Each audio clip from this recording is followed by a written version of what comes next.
All right, let's get the show on the road, shall we?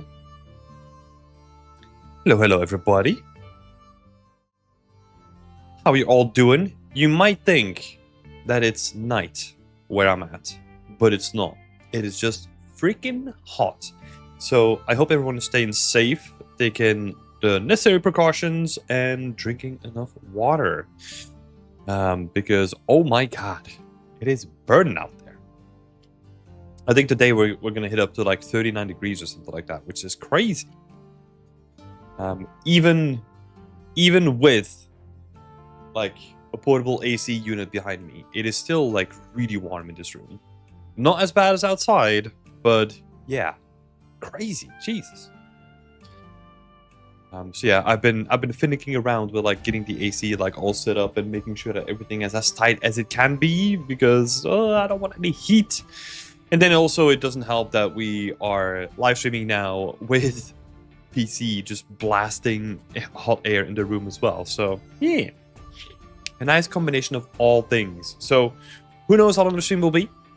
We will be reviewing 2 portfolios today, but depending on how sweaty or sticky it gets, that's going to depend on the runtime. Hello, Kalon. Good to see you. Good to see you. Welcome back. Afternoon, everyone. I feel like the only one who's in the deep of winter. Oh my god, I could use some snow right now. That sounds lovely. Hello, Pewdie. Good to see you. Yeah, I was just saying that I was thinking about like your message from last stream, right? But I'm glad that all the membership issues got sorted out. So that's all good. Mario saying hi, hello. And then Garv was asking a question in the beginning of how can I share your portfolio? So for people that are jumping into the chat, if you are new here, first of all, welcome. I'd love to have you here. But this is a member-only portfolio review thing. So if you want to become a member and then get your portfolio reviewed, get weekly feedback, get a book, and all that kind of good stuff, feel free to sign up on the website.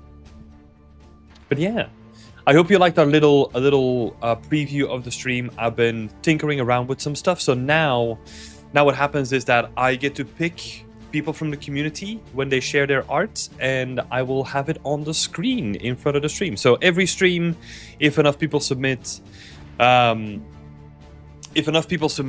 work, and there's some really cool stuff in that, then we'll feature it on the beginning of the stream. Plus, also we want to do some more social media as well to shine a light on all the cool stuff that the community is doing. So keep an eye on that too. But yeah, it's really nice to have like this little introduction of just like beautiful art. Yeah, I love it. Always inspiring to see what all the people from the community are doing. B. Delisa, hello. Good to see you.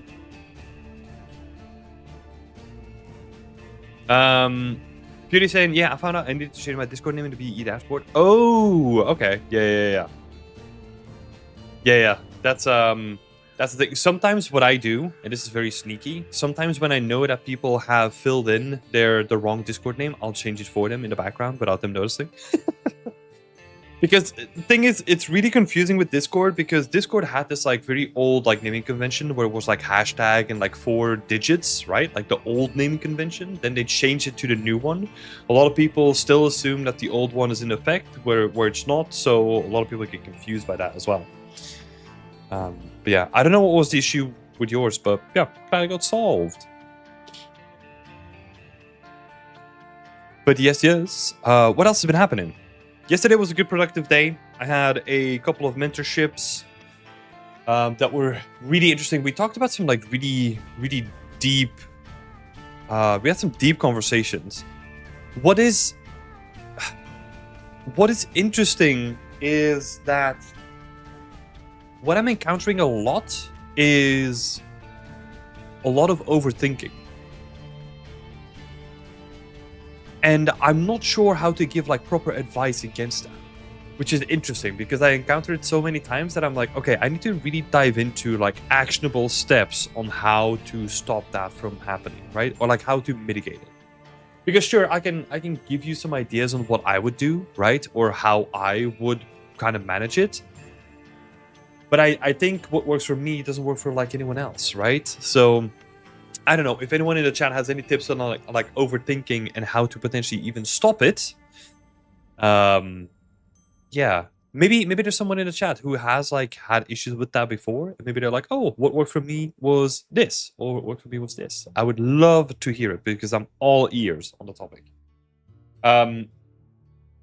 I think what I always gravitate towards, right? Like this is the advice that I always give is, at least from the people that I've talked to, I think a lot of overthinking comes just from setting the wrong expectations, right? So that if you make environment art that you have to do everything at once in one environment, that's not true. And I think the other thing is also that because that is the expectation, your environments are always going to be like really huge, right? Which is also not true, right? Like you've heard me talk about this a lot. Go smaller, make smaller portfolio pieces, and have them be higher quality and more focused. I think that's a way better approach to thinking that you have to make really big stuff and then, yeah, doing it that way. I just noticed something. I think we might have a person who's doubled up in portfolio reviews. Let me quickly double check here.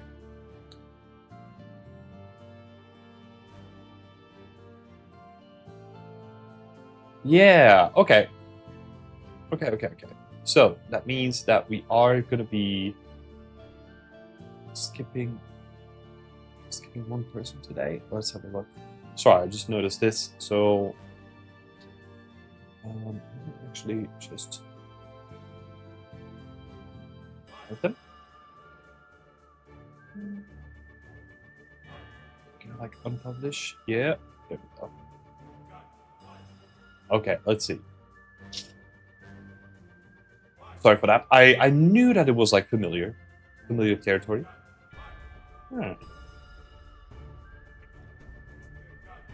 Cool. Okay, that's fixed. Hello, Galazar. Good to see you. Happy Friday. Happy Friday to you. Killen Art is saying, oh no, I'm a pro at this. Overthinking is my quirk. Yeah, and I see this in a lot of people, right? And I almost need to set up like a couple of guidelines that I can give to people because I'm seeing it so much that I don't know. I need to find a way, like an actual action plan of how to deal with it. So that's been interesting to see. A lot of research that I need to do from my side, honestly. Marius is asking Tim, out of curiosity, what's the significance of the BE logo?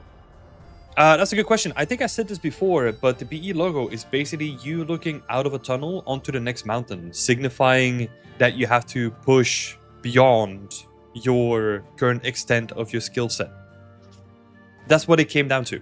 It is you as an artist looking at the next challenge, which is signified by a mountain, and then getting to it, you know? That's what it's about. It's a very abstract kind of visualization of the artistic journey. That's what it's always been.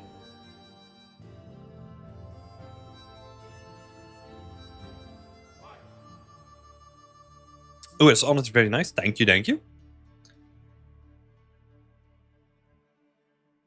Yeah, I love to do something that was like somewhat tied together, you know? I think in the beginning I had a lot of really good feedback that like Beyond Extent wasn't really like a name that was like really catchy, right? Got a hay fever going on too, so. But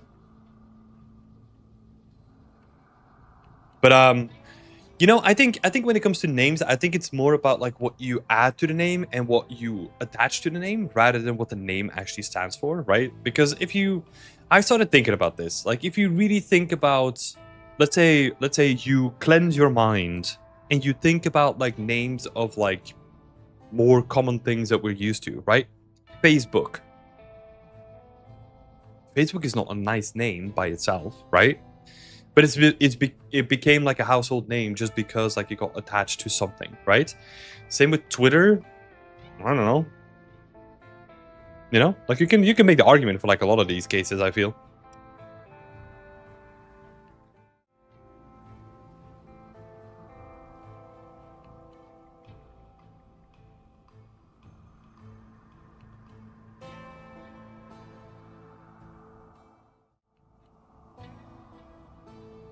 Sorry, I didn't want to see you blow my nose. I'm gonna spare you from that as much as I can. But yeah, I hope everyone is doing well. Let me know what you've been working on. You know, what is everyone working on today? Well, if you're doing anything at all, because with this heat, I think a lot of people just don't want to be at the PC, which is completely understandable. But yeah, what else has been happening on my side? I'm gonna throw an idea out there. This is by no means already something that I want to dedicate my time to, but I think I've been playing with the idea of, how would I even describe this? I've been playing around with the idea of having like content examples for Beyond Extent. So what that would mean is that I would make like really small levels in like an Unreal Engine project that showcase certain things. So like common concepts in like environment art. Let's say how to set dress, like how to build nav mesh, like all those things, like just in like very small, tiny like rooms that you can then have a look at and kind of break down. Sort of like the content examples that like Unreal Engine does. Because I like the way that we do it for the team challenges, where we provide you with like a bunch of content examples. And I think I do want to set something up for sort of like that for the Academy stuff, I think. So that you can download like an Unreal Engine project that has like a lot of like very common things in like visual examples. So yeah. So we'll see. I would definitely set that up for the Academy stuff, because I think that's like really cool. Let's see. Kalon is saying I've been having a 2-week break before I head back into doing art again. Oh dang, 2-week break. Nice. That's awesome. What are you doing in that break? And then Marius is saying I've been sculpting wood strips for a trip sheet. Nice. Yeah, that's cool. That's cool. Also, Kalen, you're currently trying out shaders in the Shader Museum. Are really fun to see what's possible. Yeah. Just like a showcase of what's possible, right? Yeah, we'll have to see it. I'll need to tie it in. Yeah, I'll need to tie it in for like the Academy or something like that. You know, that like it kind of ties into. Yeah, just what we do with the Academy. But I think there's something there. I think, because honestly, for me, what always helps is that I'm like a very visual learner, right? Obviously, I think as an artist, you kind of that comes with the territory. I kind of feel, but yeah, I think that could be an interesting thing. But here's the thing, right? Like, never short on ideas. It's just a time to execute on it. So we'll see. We'll see if I can find the time. I love the content examples. Exploring those are fun. Yeah. Shitty Podcast, welcome back. Good to see you, man. It's been a while, but happy to make it. Let's go. Fresh Mangoes is saying, I'm working on some uni project. I'm in the middle of my exam period. Oh, God, yeah, it's exam stuff, right? Oh, best of luck. It would be nice to explore and learn from it. Do you have to be a member to access it? Yes. Yeah, you will. Because here's the thing with anything that we do, right? Like, if it is just like an article or something like that. Well, okay. Let me describe it in a different way. If it is anything that is low in footprint, and what I mean is like data size footprint, right? That is easy to share. You can make that available to the public in an easy way. As soon as you start talking about like content examples, which is like a couple of gigabytes of a project, right?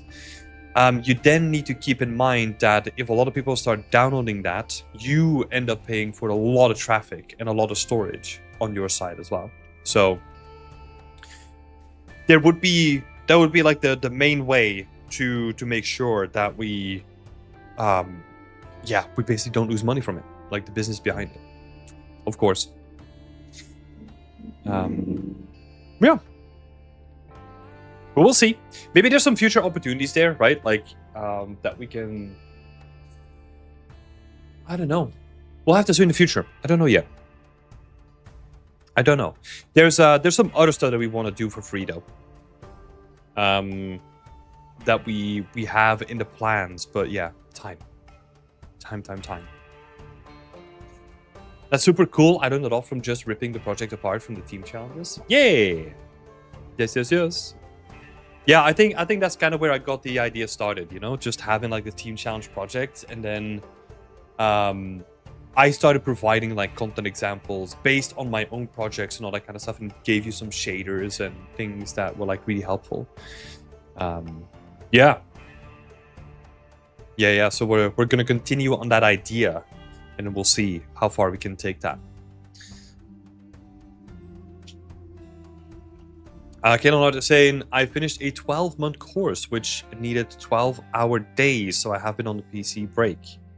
Working lightly and learning shaders in Godot during my break. Nice. Yeah, that's intense. 12-month course, 12 hours a day. That's intense. Yeah. It sounds so silly to say, but I feel like that's just my average day. And not even because of anything forced or anything like that, right? That just feels like my normal routine. Which, depending on how you look at it, might be sad or really awesome. But breaks are good. Get a break. Socialize with people. Same that we're doing tonight. So tonight my mom is coming over. We're doing board games. That's like our weekly routine. Well, yeah. What else is happening? We're doing a lot of academy stuff still. So we have like a massive list of things that we want to go through. Making some really good progress on a lot of the lessons, which I'm really happy for.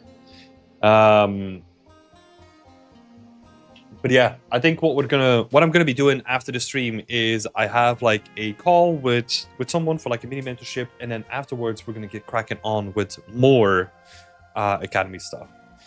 To give you an idea of where we are right now, we're 90% done with our first roadmap, and the roadmap is making your first asset and presenting it in Unreal, right? That's the core idea behind the roadmap. We've already started reaching out to our next batch of artists for building out content for environment art specific things. So we're gonna basically go from making a single asset to going to making a diorama to then making an environment. That's the progression that we're going to be doing. So the next step is that we are currently in talks with like multiple artists to write content for us and help us build the diorama roadmap together with us. At the same time, once I kind of finish up like the current milestone that we're doing, which is like just cleaning up the lessons, adding in all the images and videos and all that kind of stuff, then what I will be doing is I'll probably be going back to the lessons that still need to be done within that roadmap. So there's like one lesson that I need to finish about like materials in Unreal Engine, where I need to do some video content for it, an introduction to Unreal Engine as well for some video content, and then I'll be going back to some art fundamentals. I'm probably going to talk a lot about art fundamentals and just talking about like all those things. So that means that we will have people building the content forwards, and then I'm building out the base as we go along. That's like the current idea of the academy pipeline. And then you'll also see some more announcements. I know that I said that last time, but it's been pretty busy. But you'll see some more announcements coming up. I'll make one later today announcing like the new workshops that came out, and then I think let's see, next week we'll have our first patch notes going out. So what that means is all the stuff that I'm saying now, I want to basically visualize that and have that out there for the community so that people can have a look at all the updates that we're doing and kind of get an idea of what we're doing. Because I feel that right now a lot of it happens in the dark, and we don't do a good job of communicating that to other people. So we're going to improve that, and that means that we're going to do like a monthly patch notes where basically we share our updates with you. That includes everything from website updates to Discord updates to like, I don't know, anything has to do with Beyond Extend that is relevant to you. So yeah, keep an eye out for that in the next couple of days as well. That sounds awesome. Yes. Yeah, it's I love working on that stuff, but I also have to realize that at a certain point, like all those like back-end things, they're not visual, they're not engaging for people, and they don't feel like they move the needle. So I need to focus more on public, visible stuff. I've been touching grass more, even though I'm allergic. I'm really excited for the Academy. Can't wait for it to be available. Yes. Yeah, me too. It's stressful. It's exciting. It's all that in one nice wrapper. So, yeah, that sounds awesome. Let's go. Well, board games. So we've been playing a lot of Wormspan, which is basically Wingspan. I don't know, like a game about birds where you have to, I don't know, build nests and all that kind of stuff. We've been playing a lot of that, but then it's a dragon version of it. The other game that we were playing last time was Pandemic. We played that for a little bit. And what else did we play? What else is like our go-to thing? Yeah, it's mostly Wingspan and Dragonspan. And then we also played a little bit of Azul as well.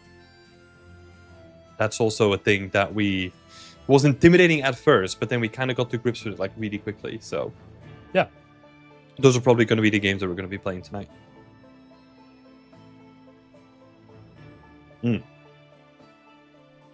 Right. For people that are new, though, first of all, welcome to the stream. I appreciate you being here. If you want to ask any questions about game art, working in game dev, working as an environment artist on multiple projects, what it is like, how to take your art to the next level, anything like that, anything that I can help with, this is your chance. Feel free to ask it during the stream, and then we can talk about it. Because I don't mind. We're gonna be jumping into some portfolio reviews in just a second, but if you have any questions during the whole thing, feel free to let me know. Right, and with that said, let's actually switch it on over. So let's do this. Let me increase this here. I need to set this up so that it's proper for the stream.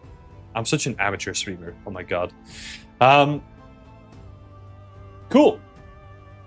Okay, so this is our portfolio review page. This is where you can submit your portfolio if you become a member. So if you're interested in that, feel free to sign up and get access to all of this. Here's how we grade things. If you're wondering about how I grade things specifically, feel free to pause the stream now and have a look, and then jump back in once we get to the portfolio reviews. But basically, four pillars. Your hireability, which is like your overall, like how you align to the industry. Your presentation, pretty self-explanatory. Your artistic skills and your technical skills, right? And then for today, we have the first person is Paulo Secco from IO Interactive. Well, no, not from, but wants to go to IO Interactive or Massive Entertainment. So yeah, two Swedish companies, right? Even though like Massive is like properly in Sweden, and IO seems to be expanding to like the UK, because I think they have like a development studio in Brighton and maybe like another location as well. I'm not sure. Cool. Okay, but that gives me somewhat of an idea. So let's start with you, Paulo. Paulo is a designer with a background in product and industrial design, currently transitioning into the games industry as a 3D prop and environment artist. After years of working on real-world design projects like public installations, playgrounds, exhibitions, I decided to shift my focus towards creating assets and environments for the medium I'm truly passionate about. Nice. I'm fascinated by how props and spaces can tell stories through form, materials, texture, and wear. I'm here to keep improving, building meaningful work, and connect with others who care about visual storytelling, always open to feedback and collaborations. Yeah. Last thing, completely optional. ArtStation is also not a platform where people are going to give you feedback or anything like that. And if you want to have collaborations, your About page has your hiring info here, right? That you're looking for full-time employment, contract, and freelance. I would just cut out the last thing. Cut out as much fluff as you can. Same with this as well. I do honestly like all the things you're saying here. You know, you're transitioning from like real world design, public installations, playground exhibitions, and then deciding to shift your focus towards assets and environments, which is cool. I love that. But I think the rest of it kind of feels like, meh. I don't know, kind of feels like fluffy or like really generic, right? So I would kind of cut that out a little bit. Let's have a look at your LinkedIn.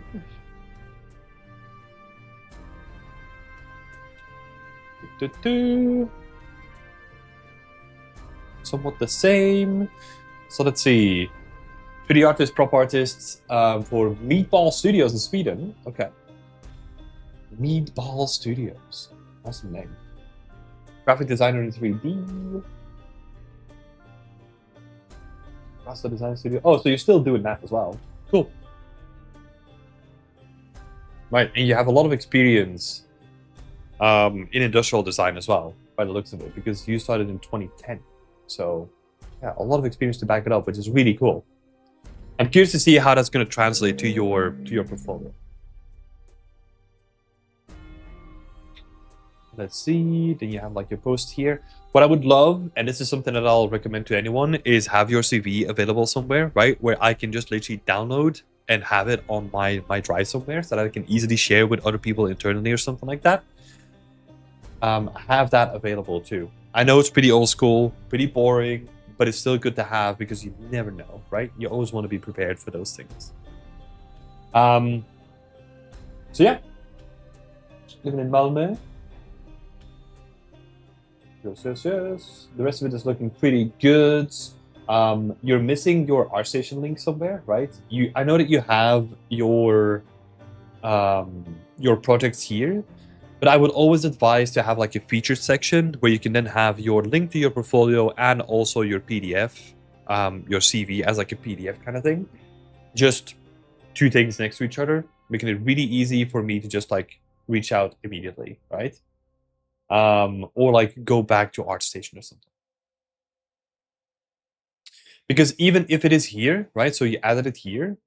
This is 2 clicks, and it takes a quite amount of time for like this to open up, which is interesting. So in general, whenever you're constructing your portfolio, it's all about reducing friction, right? So if you can make something that is 2 clicks, 1 click, you now save someone like 50% of their time, right? And if you do that enough, then you basically every click that someone has to do, you are losing a certain percentage of people, right? So that's the way that you need to look at it. So let's say if I come here and I'm like, okay, like what's the quickest way to get you hired, right? And then like, okay, there's like an upcoming game thing, there's like an ArtStation thing, so maybe I can click here. But you can see that we're already like a little bit down, right? Like a little bit down. So if I see like, oh, Paulo Secco, 3D artist, click on the link. That's a more immediate way. Anyway, enough about that. Let's have a look.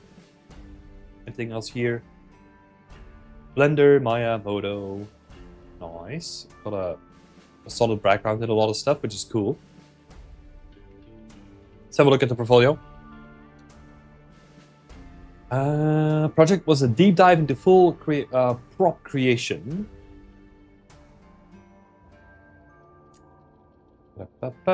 Yeah, I was about to say, this is from a tutorial from Jason Ward, is it not?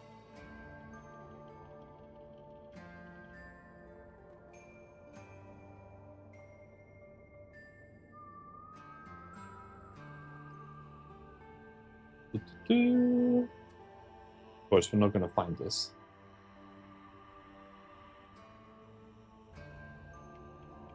Is it that one? No, it's not. Never mind. I don't know where it came from again. I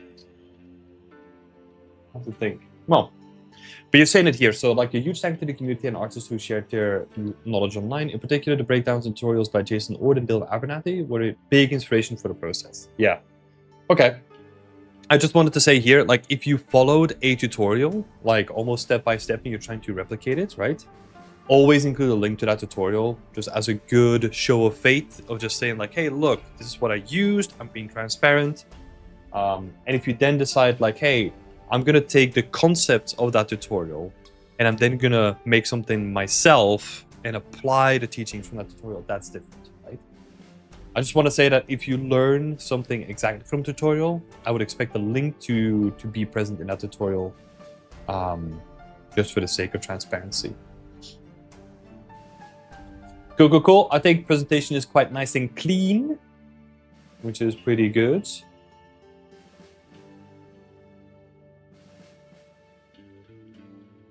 The one thing that I will say that I'm kind of missing is just like some nice areas where you have like some nice roughness variation, you know, and you highlight it with lighting. Because for the most part, a lot of it feels really flat. Like you have like a nice highlight here, which is like really nice, but then the rest of it feels just kind of flat, you know? Like normally we want to have some like nice camera angles with like lighting coming from at a certain angle so that it highlights the beautiful features of what you're doing. Maybe that is I wonder if that is different in product design. Because in product design, no, I guess it's the same thing, right? I guess it's the same thing. You're trying to present an asset. Maybe it's more about design rather than showing like the roughness maps and all that kind of stuff, right? So maybe the intention behind it is different, but yeah, it's still a good thing to do. And then we have like a breakdown of like all the textures here, which is good. This is a good start. You have like all the textures here that I kind of want to see. You've got your like ORM map here, which if you're presenting an ORM map, which is like a packed map, right? So every channel has like separate information. I would still break it down into like its individual components, because otherwise like I can't really get all the information that I need out of this, right? So give me the information like separately if you do it in presentation like this. One thing that is missing is just a poly count and the amount of poly count, wireframe, and also your UVs, right? I mean, you have your UVs here, but I would want to see them on top of other things as well, so that I can see which island has like which information, right? Because right now, even though it's still pretty decent, right? What I need to do is, let's say, okay, like, oh, I want to know what this is, and then I need to go back to the UVs, and it's like, oh, okay, yeah, that's that island, you know? Yeah, that's what I would say. Also, think about the presentation, right? Like, how can you make this more interesting? Because this is just like a crop of like 4 different textures. Think about like how to engage people, right? And I think this is actually where you could use your product design inspiration, right? Because from my limited understanding of product design is that I'm assuming that there's also going to be like some marketing or something like that involved into it, right?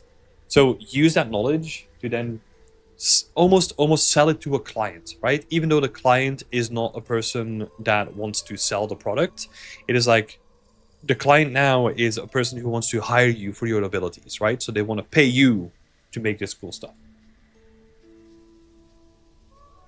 And we got references here as well. I love the little details as well here. Like little specification sheet. Pretty cool. Yes. Let's have a look. Is there anything in here? Detail or technical point? No technical details in here. Okay. I would also reduce like this as much as you can, right?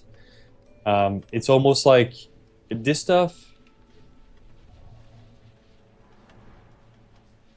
Let's see. The goal is to recreate an asset with a high level of realism while creating it optimized for use in games. This is fluff. This can be cut. You basically want to say like, hey, this project was a deep dive into the full creation prop line, the full prop creation pipeline, and I focused on high to low poly creation using this iconic Walkman as an example, right? That's it. The rest of it is now just like a huge thank to the community and blah, blah, blah, blah.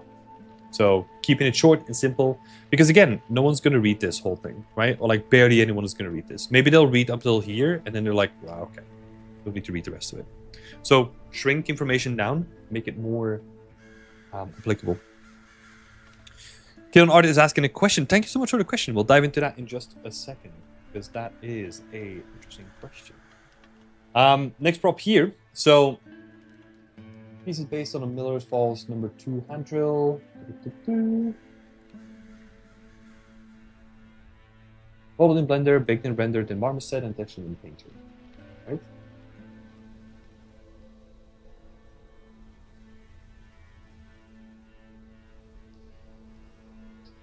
Same sort of critique can apply here as well to this overview of like the textures, right? Try to make it a bit more engaging. And then yeah, reference boards are always like a tricky thing. I just don't care about.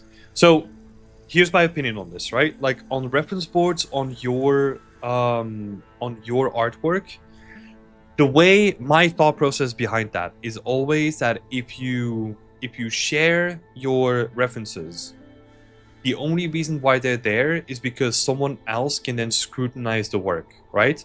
And the only reason why they would scrutinize your work is because they know that there's something wrong with it. Does that make sense? So it's almost like saying, you're almost giving me the option to now be like, hey, this wood doesn't look that good. Oh, you added your references in here. That is the only reason why I would go to your references. If that makes sense, right? Because I'm of the opinion that if I just look at the prop itself, it should stand on its own 2 feet without having to be supported by references. That has always been my opinion. This is going to be varying between different people that have probably different opinions on it, but that is my personal opinion on it. Because, for example, here, I know that this sort of layering on top of it doesn't work, right? Because these kind of chips that you have on top of it, they kind of don't follow the wood grain. They don't follow the grain itself. So they just don't really make sense, right? Normally with like this sort of like rough wood, you would have a wood grain that has a normal map that kind of follows the wood grain itself, right? This feels like generic, like over the top. Like just a layer on top where you just added like some small chips, which can work, but it's nothing without that base layer that we do before, right? Also, there's a lot to improve on the roughness here, and also think about your topology. If you're doing a zoomed in shot, and on the one side, so let's do a little bit of an overpaint here. So if you're saying me like on the one side, ooh, I make this like this shape like really smooth, right? Because I can't really see the geometry here.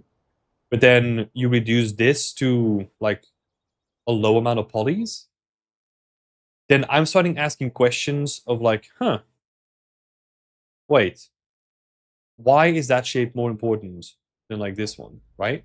So I already know at this point that there's something going wrong with your density of your wireframe. Because there's not an even spread between like what is happening here and what is happening here, right? So that's something to consider. And don't be afraid to like add like a couple of extra polys, right? Like if you add like a ring here, let's say like another ring here, another ring here, I'm not going to care about that too much because it's supporting this detail shot that is close up, right? And you don't even have to rebake. You can do this at the end after you've done all the texturing. You just add a loop, you do like edit edge flow or something like that to kind of make it smooth, and you're done, right? Also, thinking about this as well, if you're doing a detail shot and you have something that is like really blurry, that means that either your textile density is not high enough, or you've done something like really weird with like your stamp, right? You scaled it up to a size that doesn't support its size. Because like the wood grain itself looks like pretty... The wood grain itself looks like pretty detailed. But then this stuff is like pretty low detail, right? So I'm assuming here that you kind of use a stamp or you've made something yourself that is kind of blurry, and that's where the blur is coming from in this case. Maybe. Otherwise it would be like textile density. That is just not high enough to support a detail shot like this. But like this stuff looks really crisp, you know? Like this sort of like detail on here looks really crisp as well. So Yeah, I'm not sure what's happening here. Also, areas like this area is a gold mine for roughness variation. Going from something that is like decisively like very rough, you know, like a rough wood, into a varnished wood, to then a sticker on top of it. That is like a gold mine for roughness, and I'm not seeing that here. I'm very disappointed in like the way that this is presented currently, because I know that there's so much you can do with the texturing and then highlighting it with the lighting, right? Because I think your lighting is actually like in a good place. Makes a lot of sense that we're kind of highlighting this little edge, but it's also highlighting the lack of texture depth, especially when it comes to roughness. So that would be one thing to improve on this as well. Let's have a look. Let's continue. And whenever I say this stuff, right, this is not easy. You've already done like a really good job creating like a really solid base. But honestly, so here's what I always try to convey, right? If you do a project like this, the focus of the project means that you have to be very detailed and very precise with the way that you're going to texture it, and that the textures look really, really good and high definition, right?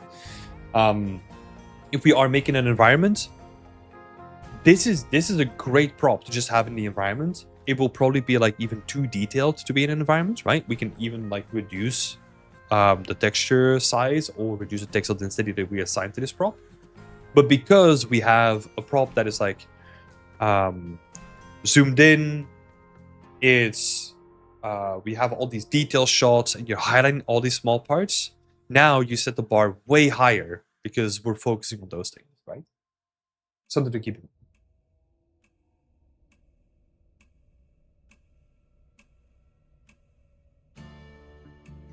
I like the material on this though. That's really good. You kind of feel it.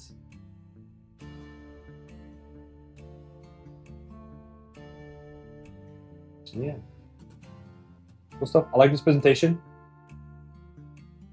I like it. Yeah, and this is also a good shout out to doing some like more interactive stuff, right? Because this is more engaging than anything else that is just like still images, right? So if you have a presentation that goes between different stages of a prop, different textures. So let's say you have like this rotation going on, but it's switching between base color, normal, roughness, metallic, all that kind of stuff. Really effective way of presenting your work, right? And then even as like an additional thing, you can then be like, okay, I'm gonna add like my textures here.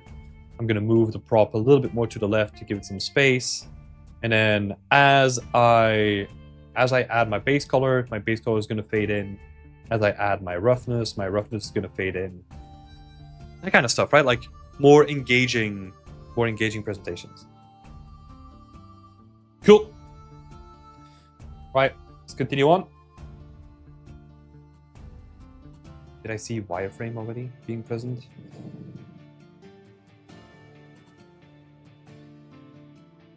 Did we not look at this? I'm like so sure that we looked at this already. Like I'm getting like yeah, no, I'm getting like flashbacks here. That's cool. This stuff is cool, right? Like LOD transitions. I just talked to this with a couple of my mentees as well. Like if you want to stand out, think about game art and think about your applications of the assets that you make in game art, right? Showing LOD transitions and that you can retain the shape of an asset over time. Really good, right? Really love this stuff. Cool. Wireframe, again, I would add like the 20k tries, right? Like LOD 0, 20k tries. I would add that here somewhere so that we can just have like, oh, try count 20k. Ta-da! Just have that in the corner, very subtle, but that is information that is really relevant here, right? Let's see, and probably go for a wireframe that has a lighter color. Also, I am scared of what I see here. Let me point this out. It's It's going to be hard to see, but that is all modeled in. That is, yeah, that is not recommended for games. If you want to create this sort of depth on a shallow sort of pattern, right? What I would recommend is looking into POM, parallax occlusion mapping. That kind of gives like this fake effect, right? Also think about, again, like the game applications, right? Which you've shown so beautifully in thinking about like your LODs. Think about like where you have the gun, right? First person games, you are almost never gonna see the grip, right? The grip is always going to be covered by someone's hand.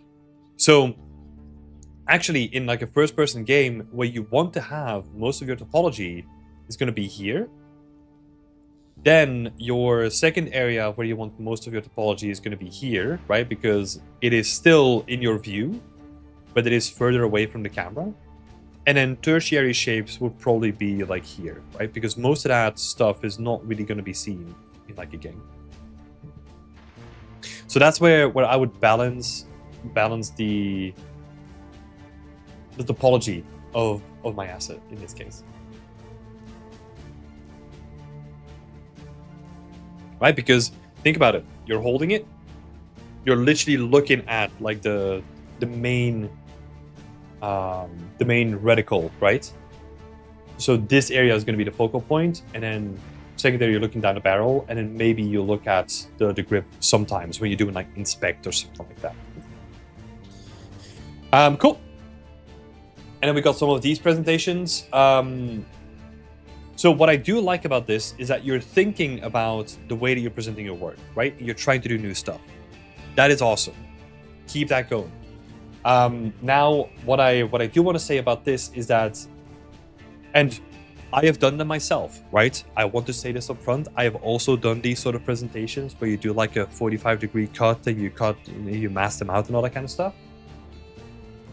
The issue with this is that we're not seeing a full normal map, we're not seeing a full base color, and we're not seeing like the full ORM or like RMA map in this case. So you're kind of only showing like 20% of like any given texture at any point, which is kind of a waste, right? So I would probably go back to something like this, but make it more interesting to look at, right? Like the thing that we discussed with this rotating GIF, have it like switch between different render modes and stuff. Yeah, that's probably going to be like a more effective way of showcasing things. So at this point, we don't know the wireframe. Do we know the wireframe for this one? No, we don't have a wireframe for this. We don't have a wireframe for that. The wireframe on your latest gun is overall like pretty good, right? But I'm slightly concerned about like this. Not necessarily from like the amount that there is, more about like that this is maybe highlighting that you don't know how to reduce like very dense areas into a texture that looks as good as you're kind of getting it to look now, right? So that's what I'm thinking in my head. It's not like, oh, there's like too much topology. It is like, oh, maybe this person doesn't know how to reduce topology by only using a texture and still having some like height in it, right? That's what I'm thinking. And that would be a good thing to showcase as well. Because the rest of it looks clean, your topology looks clean, I like it. Nice and evenly laid out. And you've done a good job at reducing like all the other parts, honestly. Yeah, so I think you've done a fantastic job on the rest. It's just, yeah, we need some improvements in the presentation department for the breakdowns, right? And then you also have two textures.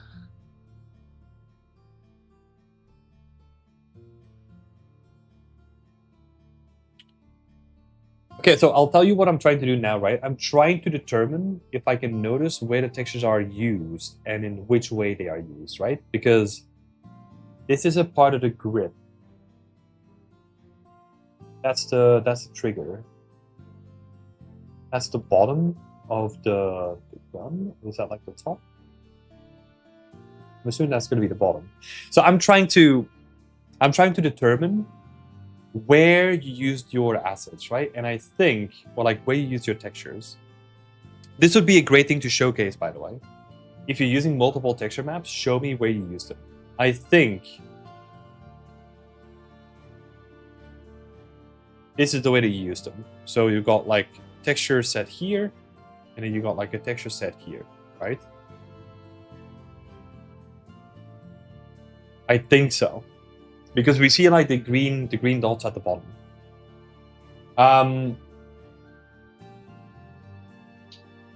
First of all, I don't think that you need multiple texture maps for this. But if you wanted to have multiple texture maps, the way that I would split them up is, again, think about the game, right? Think about like any game that you would play, and think about how customization falls into the picture, right? Because I would say that is probably more logical, and this is coming from like a non-weapon artist, right? But if I have to make some assumptions here, I would have to make the assumption that like this would be like one texture. And then, because this is an attachment that is not always going to be present on the gun and gives us more flexibility for the future, that's where I would add like a second texture that is probably going to be like a non-square texture, because it's such like a cylindrical large shape. And then we can think about like, okay, let's say for maximum portfolio render quality, right? Let's stick with 4K just as an example. So let's say this is 4K. That's cool. And then this one is going to be 2K by 4K. Right? And that then makes a little bit more sense to me, because now we're thinking about like, okay, we have the base gun, we have the attachment, and then I can have the gun without the attachment without being worried about like having to pull in a lot of texture, a lot from a texture that is not going to be relevant to the gun, right? So thinking about things in those terms, the implications of the game. Because yeah, this is the top of the barrel. The magazine is in there as well, which is also, yeah. Is that the magazine? That looks like the magazine, right?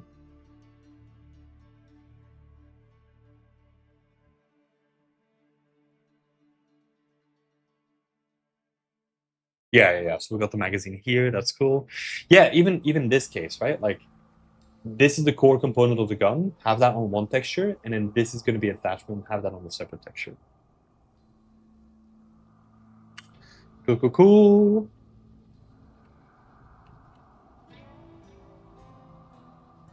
Yeah. One thing that I would say is your bevels need to be increased a bit, because if we look at certain areas, your bevels are like super sharp, and they don't really add a nice little highlight to certain edges, right? So this is an area where you can see it, especially these kind of like very tiny bevels, or here on this part. For games, we always have to increase the bevel sizes compared to what the real-life counterpart is, because they retain their highlights for a longer distance, right? So let's say this weapon is at like 5 meters. It's going to look low poly, because at that point we can't render the highlights anymore, because they don't have enough space to be highlighting from, right? So we always tend to exaggerate our bevels, make them slightly bigger than they are in real life, so that they then retain their highlights over a longer distance, giving them the appearance of being more detailed. Right. Cool. I think it's time to go back. Let me also share this portfolio here. Before we do the final. Oh no, actually, let's do the final points before we go into some questions from the chat, because we got some good ones. I'll answer this one though. So Dusuk Polygon is asking, am I too late to send my portfolio? Have a nice stream. For this session, yes, but you can send in your portfolio for future sessions by becoming a member, and you can submit your portfolio there. So feel free to check out the website. We have like a bunch of awesome content there, including these portfolio reviews. And And then Maria is also asking a question, which is a very good one, but we'll answer that in just a couple of minutes. So, Paulo, let's have a look. So, yeah, what's it out on the portfolio? So what I do really like is that you have a good focus. I would honestly, because you're saying, where did you say it? Currently transitioning into the games industry as a 3D prop and environment artist. Environment artist, nowhere to be seen. Currently, you're just a prop artist, which is fine, right? And you're kind of saying it here like 3D artist.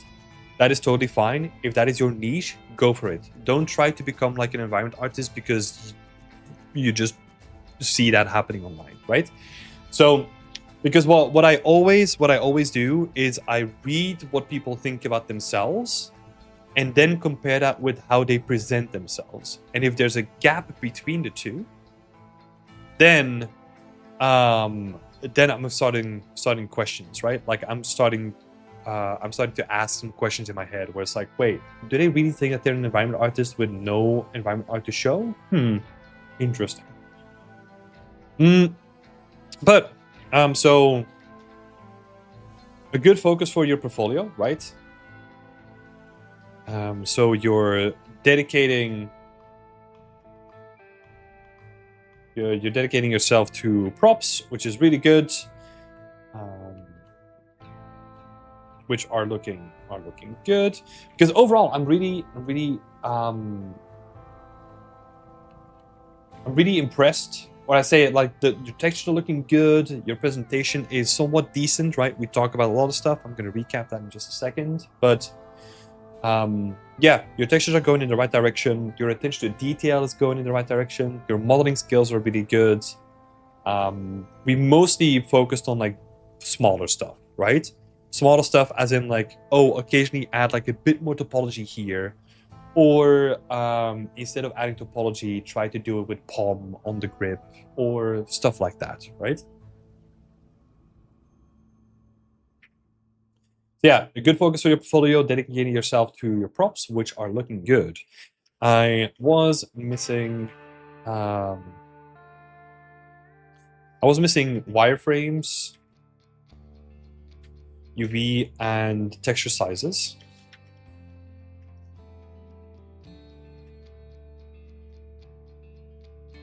For most of the artworks, right? So those are things that we definitely want to see.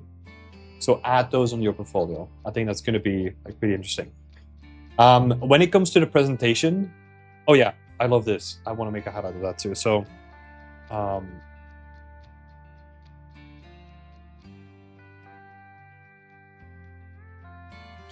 love that you think about like these LOD transitions. I think that's awesome already. I would say keep using that frame of mind so that you're always thinking about like how would this be done in a game, right? So keep thinking like that and expand it.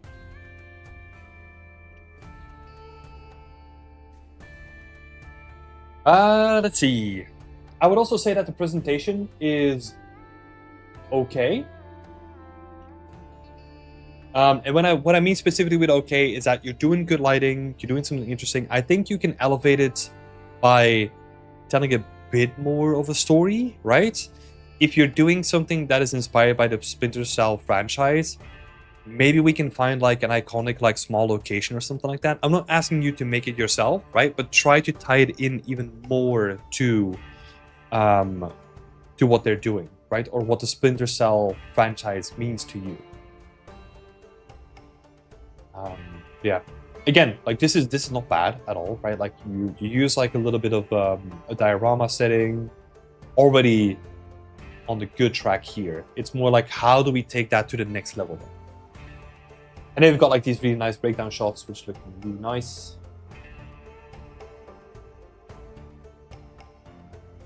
A lot of sharp levels here, unfortunately. Way too sharp, right? But small details. Let's see. So presentation overall is good.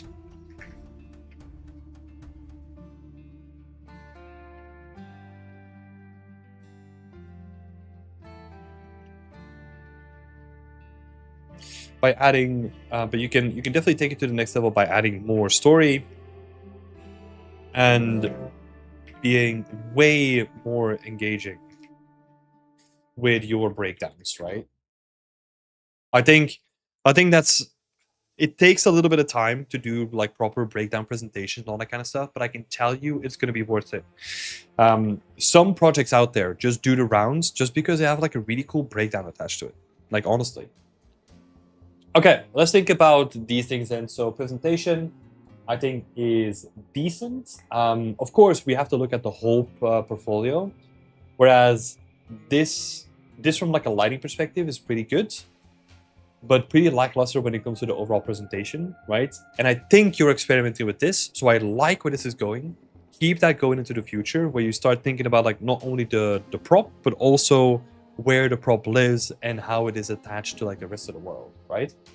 But in your older pieces, yeah, it feels a bit more product design, if that makes sense. So yeah, I think that's just like your roots coming in, right? And kind of taking hold a little bit.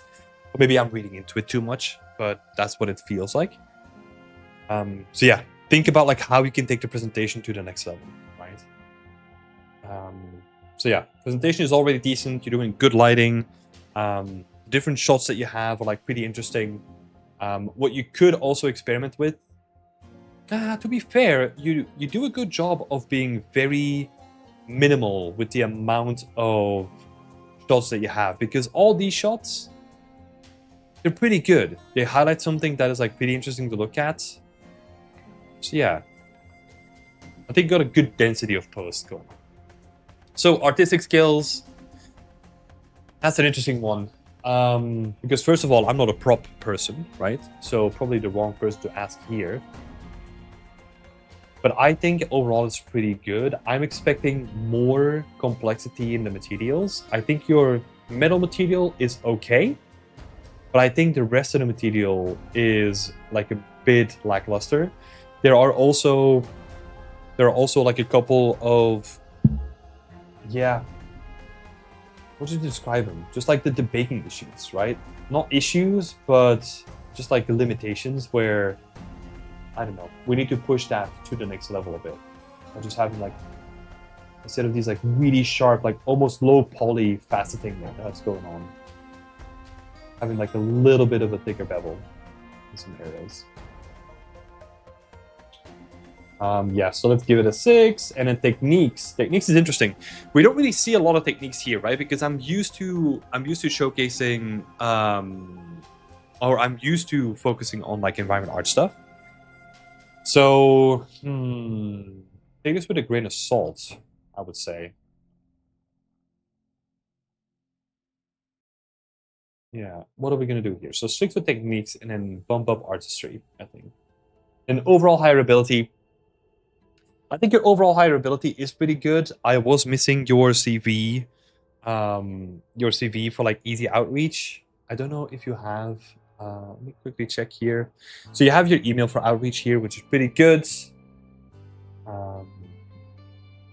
Yeah. Let's see. Yeah, your hireability is going to suffer a little bit from just like the breakdowns that are kind of lacking, right? And just non-engaging. I think that's an easy win for sure. But there's also some really cool stuff already happening, like the LOD transitions, thinking more about games. So how do we balance the two? I'll say another 6. Let's think about that. Yeah. Am I being too stingent?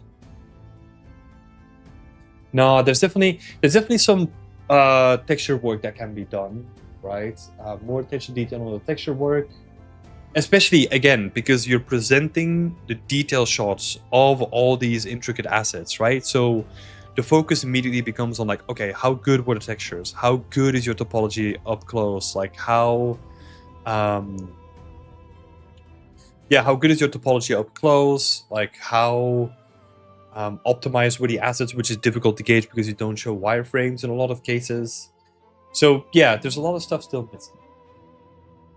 And some of it is like really easy to fix, right? A couple more renders or cleaning up some renders and you're good. So yeah, Nice one. Thank you, Paolo. Good to see your work. Yeah. Let me actually have a quick peek here. Because I'm curious, because I think something's broken with the way that I got them set up now. So apologies. I need to do some quick scavenging. In the meantime, I'm going to share the link here. So feel free to go and check out the link from Paolo. And again, thank you so much for coming on, Paolo. That's really appreciated. And I hope that this is going to help you in the future. Let's see. Okay, that's all added. Okay, we're good. We're good. The next one, we're going to look at Stefan's work.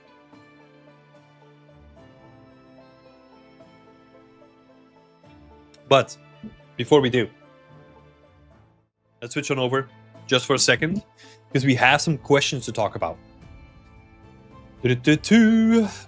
First one was from Kalon Arts. So I was wondering if there's a difference in the friction when hiring for an in-house position versus a contract. That's a good question.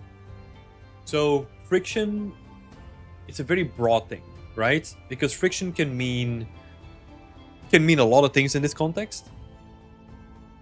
When it comes to portfolio friction, right, where how easy you make it for, let's say, an in-house position versus a contracting position, like how easy you make your portfolio to navigate, how you optimize the amount of visuals and the short-term videos and like all that kind of stuff.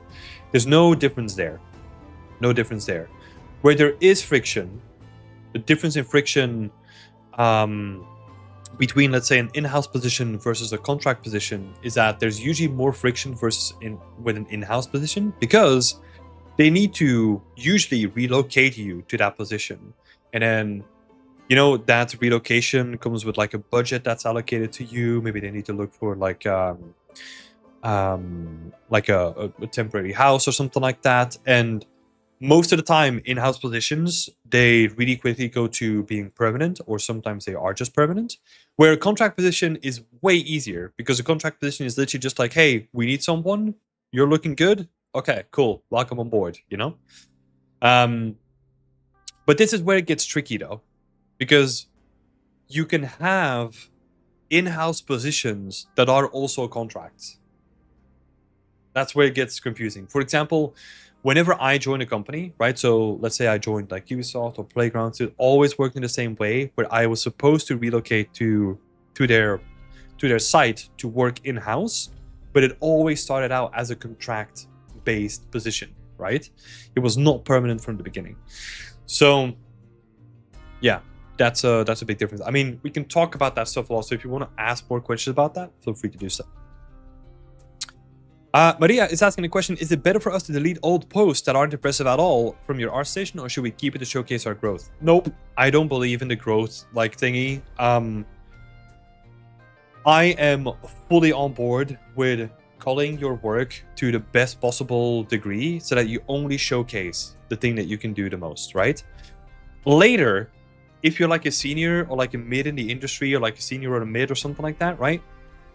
You can do with your portfolio whatever you want, right? Because at that point you have a proven track record, blah blah blah blah blah. You can republish some of those older things and showcase your growth, right? But a company that is hiring you as a junior doesn't care about your growth. I would say, yeah, here's the difference, right? So I want to be specific. A company that wants to hire you doesn't care about your growth. Individual people that might be in a position to hire you for that company might be interested in your growth, but that is almost in all cases not relevant to the hiring process. Because I'm not necessarily hiring you for like, hey, that is awesome that you've grown so much, or like that you've I don't know, showcased like all the stuff you've done in the past 4 years, right?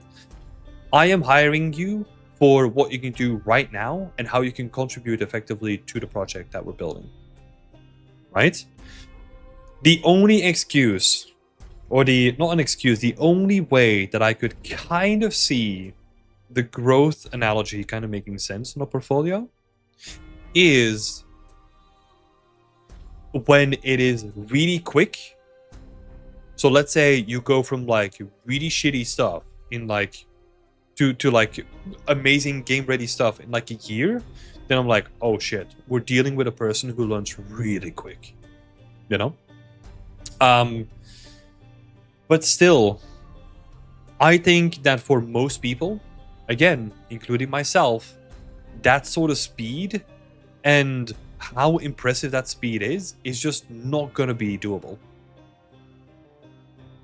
Because there are some people that are like genuinely like impressive and they do like art on a young age and they're like freaking amazing at it, right? But those are the outliners. So whenever I give recommendations on the stream or to anyone, I always focus on what is going to be the most likely outcome. And I think the most likely outcome is that a person is going to look at your work and they're going to look at your old work and they're like, oof, that's pretty bad. And now they're just like sat there with a bad taste in their mouth that is attached to you as a person. And we want to avoid that at all costs. Hope that makes sense. Canon Art is saying, I see. I was wondering if they favor some types of art, such as prop and such for contract peeps, and they might not need you to have a larger breadth of art. That is a good question. So think about it from where the industry is currently, right? I mean, maybe that is hard to imagine if you never worked in the industry, because I think I take this for granted. But I'll break it down like this. What is happening currently is that you see companies shrinking, right? They are shrinking to the people that know a lot of the core functionality, right? So if you can do a lot of the core important stuff, let's make it specific. For environment art, that means that you can build a large part of the world yourself, that you know a little bit of like modeling and texturing and all that kind of stuff, so that you can make like unique props that are relevant to the story and are like important to the game, right?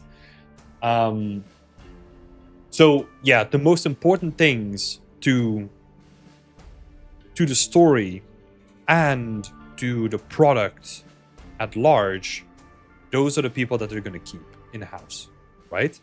Those are usually the people that end up with like a skill set that is either like super niche and they're the best at it, or a little bit more broad so that they can be put into different positions and they can do a lot of skills over time.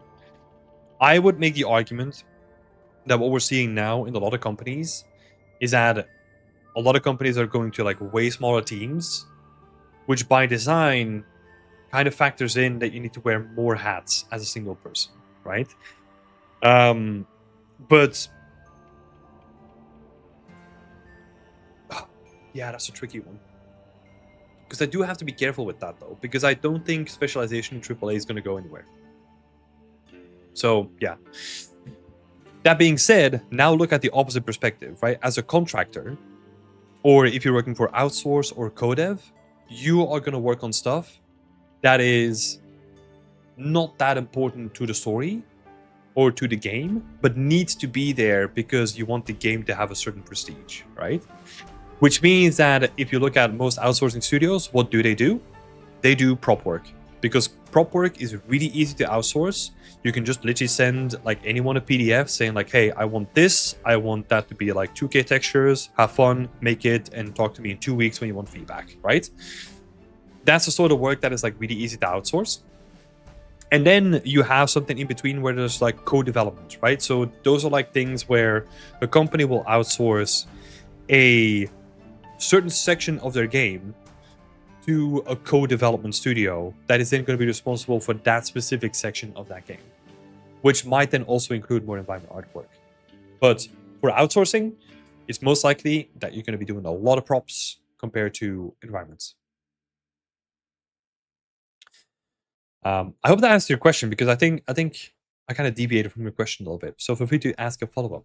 Pewdie is asking, what's the difference between a junior environment artist that makes props at a studios and a prop artist?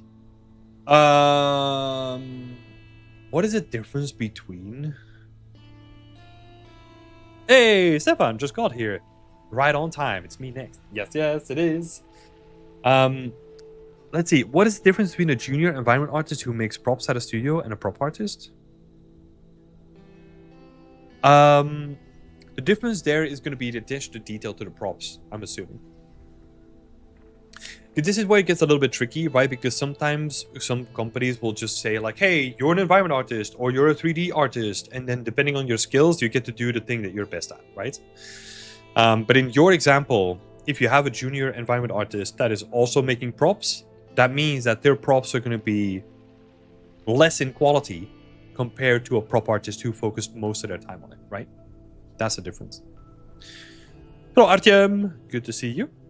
Kellan is saying, yeah, that makes so much sense in the context of the industry now. I like the technical stuff, but I don't want to let go of the art side, which I felt like I'd have to do for contract work. Yeah, you'll have to make a choice, especially if you're aiming to get into AAA. You will have to make a choice. There's just no compromise there, I think. Like most of the people that I know, or like all the people that I know, they were just focused on a single thing, got into the industry with that single thing, and then started branching out.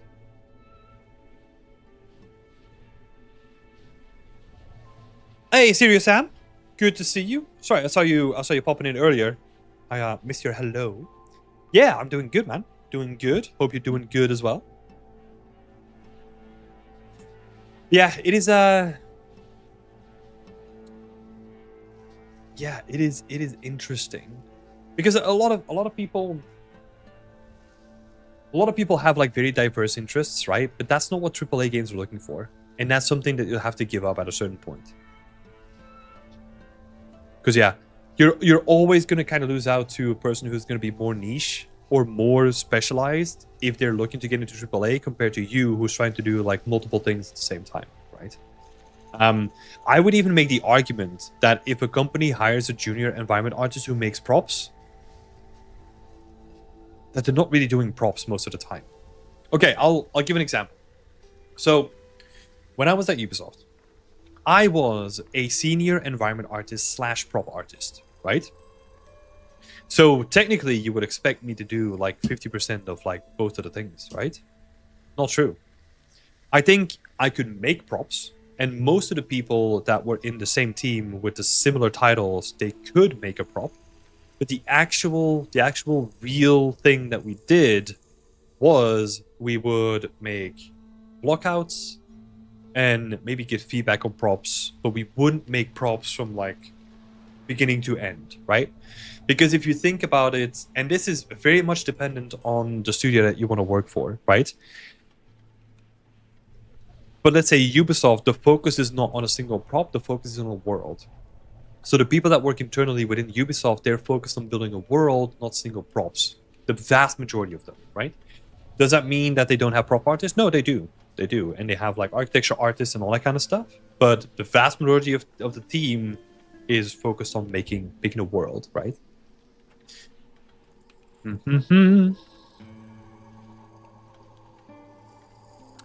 After working on full-time for 4 years, then have to switch to freelance for... hold on, let me read this correctly because, oh my god, my brain is all over the place with this hot weather. So after working on full-time for 4 years, then have to switch to freelance for a few years due to medical issues. So freelance experience gonna valid as a regular if I'm going to apply again for a full-time position. Wait, so you're worried about your freelance experience not counting as yeah, you're worried about your freelance experience not counting as like real-time or like a full-time experience? Is that what you're wondering about? Because the only thing that matters is not where you did the work, but it's how you did the work, right? So if you still worked in games and you're still doing projects, like that's the only thing that matters. Whether that's freelance or whether that's like in-house or whatever, as long as you worked on professional products, that's the only thing that they're going to care about. Professional products or personal work, right? Raghu KJR is asking, when you were a junior, how much screen time did you usually have? I will say that my screen time has honestly not changed too much since I was a junior. I spent the vast majority of my time behind the screen. As a junior, I just spent like a lot of my time making the stuff that I wanted to build. Now I'm just spending a lot of my time making the stuff that I want to build that also supports other people, right? So as a junior, if I have to break down, okay, so let's say on my first job, an average week for me would be 8 hours a day at work, coming home, grabbing dinner.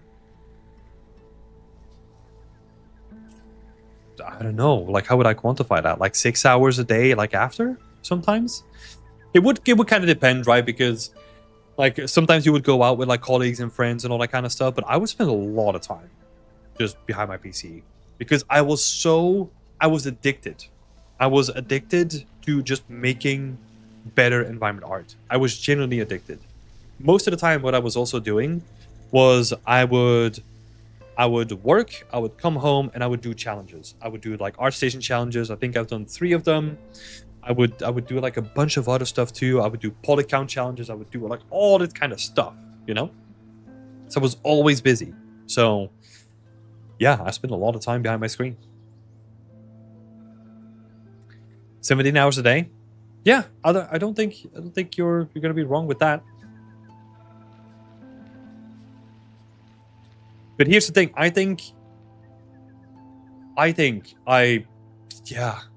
genuinely love problem solving and creating worlds. That's what I love to do. And it never really felt like work, you know, or like, I don't know. Yeah. Stefan is saying, I feel like I'm passionate but not really disciplined. Yeah. Yeah, it's almost like you have a lot of like really creative energy and then you just focus it on like all the stuff. I think a lot of people suffer from this, right? I also don't know if it's like an official thing, but I think if you're just passionate about something, especially environment art, there's just so much you can do as well, right? So yeah, I think it's good. I think it's good to be or try to become more disciplined over time. I will say it like that, right? Because also, God, I've tried so many different things over my career. Like I tried to go like, okay, I'm only gonna use a calendar, and whatever is in the calendar, I'm gonna do that. That didn't work. So okay, I'm gonna do the opposite thing. I'm gonna do like, I don't know, like completely free flowing like creative stuff. Like, oh shit, that also doesn't work. And now what I'm kind of doing is I have things that are structured, right? So I have like the mentorships or contract work or anything like that where I have to sit down and I do the work whether I want to or not. And then I have blocks in between where I then have more creative freedom and more choice in what I want to do, right? And I think that variation, that blend between the two works really, really well for me. And also, I do want to say, sometimes I still get it wrong. I mean, sometimes. There's a lot of times that I still get it wrong. Sometimes there's days where I'm like, just like, I'm sitting back and I'm like, fuck, what the fuck did I have done today? You know?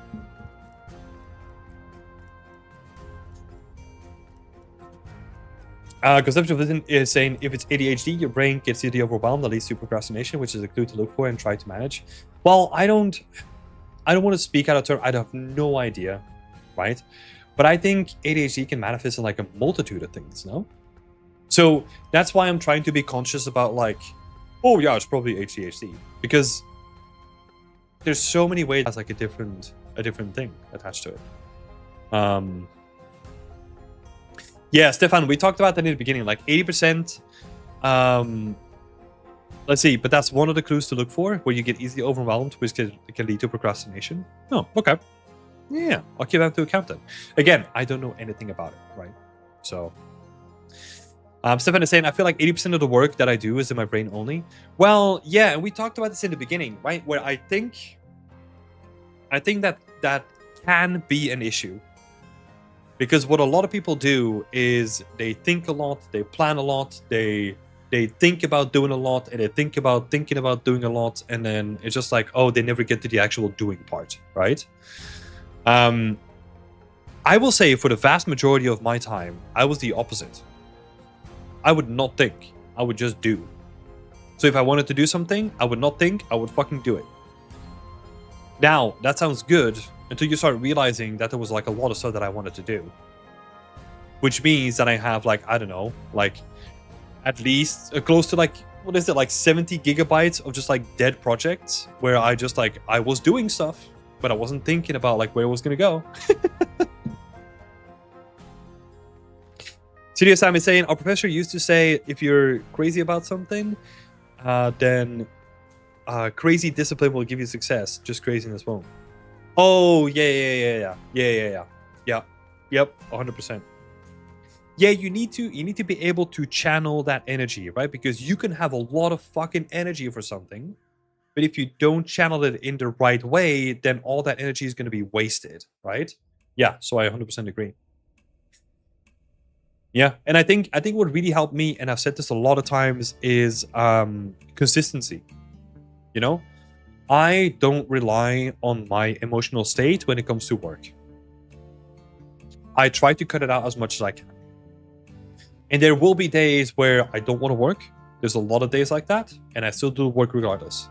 And whenever like a day lines up where I do really want to work and I get to work on it, oh my god, those days, beautiful.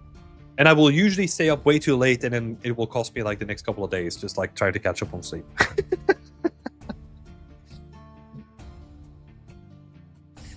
Yeah. Oh my god, some of those moments, and I've had a lot of those moments. I mean, to be fair, it's really interesting. I have a lot of those moments still, but they're not really to like environment art, because I feel like for what I really love is I love problem solving. And I think I solved a lot of problems with environment art up until this day. And I feel like the problems that are still left out there to solve will be more technical, which I'm not really that interested in. So, I don't know. Artem is also saying, when I've been a junior, it was rough. 40 hours of doing the job and probably 40 hours more in portfolio. Yeah. Here's the thing that I learned in uni, right? It was exactly that. First year of uni, I was playing too many games. I was still thinking that I could balance this whole thing, like playing a game full time and also doing like a game art degree full time. Doesn't work. I feel like honestly, you need to dedicate yourself to it. And yeah, 40 hours doing the job and then 40 hours more at home makes sense. And that's where I think. And again, the times that you say, right? So like 40 hours at work and then 40 hours at home. For a lot of people, that sounds like freaking mental. And it can be, but it comes down to the same thing again, right? Like switch time and energy. And if you spend a whole bunch of time doing something, but you're not spending it well, you can end up in the same trap where it's just like, well, I'm spending a whole bunch of time, but I'm not really getting the benefits from it, right? And I think that's something that I realized, where it is not necessarily about like the amount of time that you spent, but it's the balance between like how consciously you spend that time and how dedicated you are, right? Because I think that right now I'm in this very slow but downward trend of doing less, but I'm doing more output because I'm more conscious about what I'm doing. And I think that is the thing that everyone should sort of aim to get to, you know, where it's not about the time, it is about like how your healthy gamer cheat. Thanks, Conceptual Vision. I like it. But no, it's about like how you make the most out of your time, no matter how much time you have, right? And that's where sometimes it gets tricky when people say like, "Ooh, I have like other responsibilities, and you know, I only have this amount of time." Those people can make it too, but you have to be like really precise with your time, right? Because I know people that made it, and they were like time surgeons. They were like, "Hey, look, got 1 hour a day. I gotta make it work. Headphones on, lock in, no choice, you know?" Whereas like I feel like what I've done is I've overcompensated with adding more time for the lack of focus of that time. yeah, there's a lot of interesting conversations there. I'm like that with drawing. It's just a thing that I do every day. I don't have to think about it, and I just do it. The only thing is that sometimes is that I'm having days that are just less focused. Yeah, 100%, and that's totally fine, right? It also ties into the idea that we as environment artists, or just artists in general, but especially environment artists, I would say, we feel guilty when we're not working on our environments, right? Because we're like, I'm playing a game, but this is not what I should be doing. That is also a way of building back a little bit of enjoyment and a little bit of fun back into your routine. Because for me, what really helped was like being very disciplined with using my time. So I would always, and this built up over time, right? But in the beginning, I started with like half an hour a day, personal work. That's where it starts. After a while, I started increasing that time. But even if on the days where you just do half an hour and you don't want to do it, fuck it. You've done half an hour. Go enjoy games. You know, go enjoy games. Don't think about it. Enjoy those games. Don't feel bad about it. You know, that is important because that game, that day, can help you feel more relaxed so that you can then be more focused the next day. And we kind of need to have some sort of balance, you know? But yeah, it's something to be very conscious of, you know? Very conscious of like how you feel about things when you're working and when you're taking breaks, you know? Sometimes 1 hour could be more efficient and better than 40 hours. Yeah, 100%. And this is the thing. I still encounter those moments, right? Like I'm not like I don't know, like an optimize your time guru. I still have those moments where I think even this week. So my Tuesday really sucked. I felt like I've done 8 hours of work, but I've only had the output of like 1 hour of work. It was just one of those days, you know, where I wasn't focused and I was too distracted and I was doing other stuff, and it's just like, ah, shit, you know.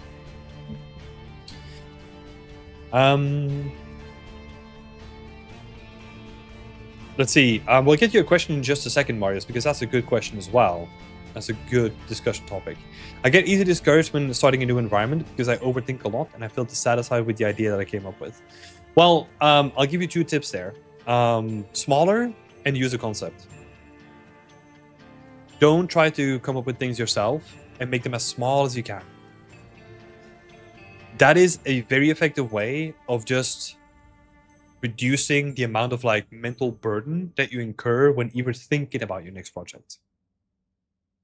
And sometimes the balance between like doing a project that you have to do for a portfolio and doing a project for fun can also be a recommendation. Because what is also not healthy, at least in my opinion, that you think that everything that you do needs to have a purpose and needs to be on a portfolio. It's not true. I've done a lot of shit that you'll never see. And it was just like random experiments where I was like, hey, today I kind of want to play around with like making like my own Wipeout game or something like that. It's based on splines. Cool. And just tinker around with it a couple of days, and it was like, oh fuck, I suck at this. Okay, let's move on. Let's do something else, you know? But it was fun in the moment because I was like engaging my brain. I was having a lot of fun with it. And sometimes that's what you need as well. Like the break between the two. We've had some studies now on 6-hour days, and the results shows that you get more done, which is very interesting. Yeah, I think that is very applicable to creative work. The way that I also structure my work, if I'm doing creative work, is that I try to do a balance in tasks. So, for example, I will do focused, full focused. I'm talking no distractions, maybe a little bit of background music, but nothing else. No mails, nothing else. When I'm doing contract work, I'll do that for 6 hours straight. That's what I do. That's what I love to do. I love to dedicate myself to that in that way. And then some days I will be like, okay, I need a break, so I'm going to grab lunch. You know, I'll grab like half an hour break. But that to me is honestly a good amount of time to get a lot of very focused stuff done. And then the rest of my day afterwards is going to be, I don't know, tedious admin, I don't know, some like cleaning up some stuff like on Notion or anything else. Anything else that doesn't require me to have as much focus, because I'm conscious that I just spent all my focus doing the contract work, right? So that's also a balance. Same thing on a professional, or not on a professional product, but let's say you're making your own environment. Doing something new that requires a lot of brain power is going to be more intensive than just, I don't know, cleaning up a graph that you've made yesterday and it looks kind of shitty, you know? So I try to balance things in those terms, where I have like things that I need focus for, and then things that I can do with like when I'm watching like a video on the side or something. That's the way that I kind of structure the things that I do. And I keep things very fluid.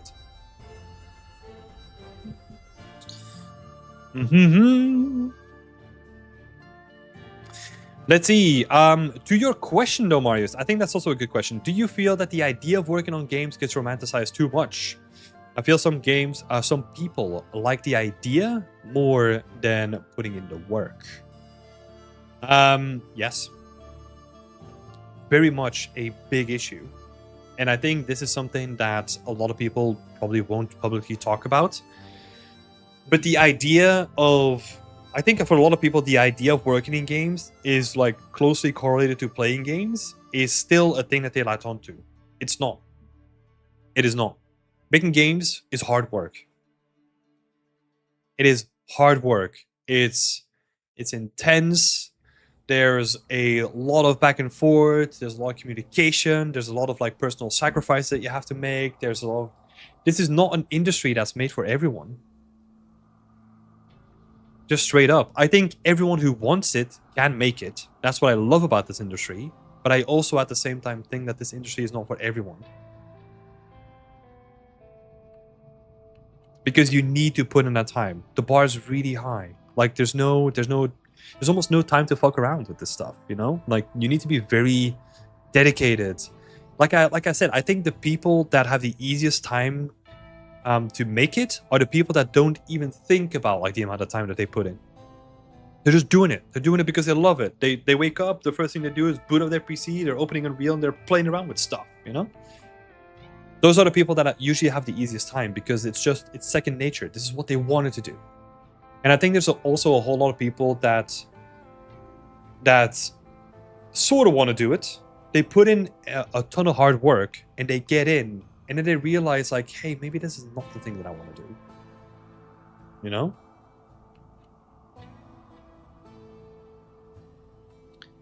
If I had one wish, I would love to be one of those people, but I may become one of them one day.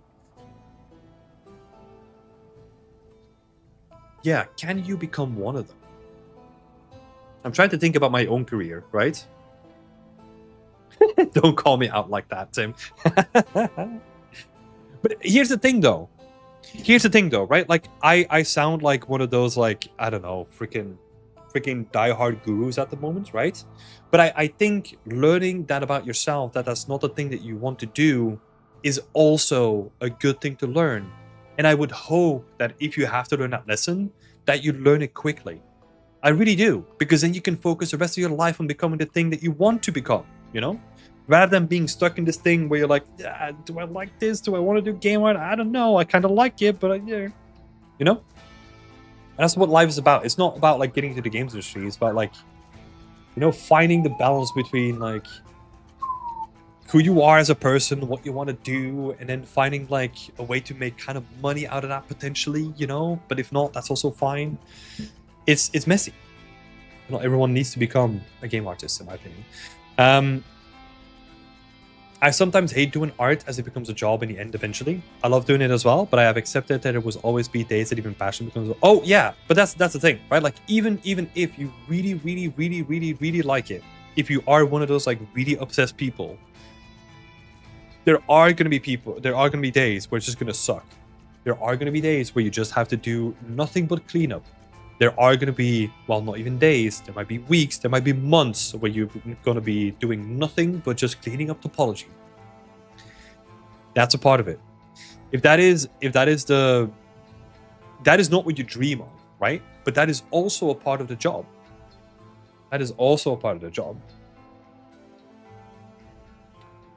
And that is something that people don't really tend to think about, right? They think about like, oh, I want to become an environment artist because I want to make this thing for this game, and then they don't realize that making that thing for that game means a lot of hard work, a lot of iteration, a lot of just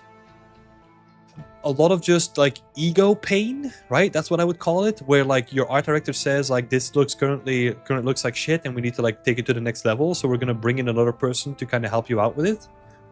Normal stuff, right? Normal stuff, because we're making a product. This sucks as a artist. If someone comes in, and I mean, I'm paraphrasing, right? This is not something that would actually be said to you, hopefully, if you're working in a good studio. But the thought is still there, right?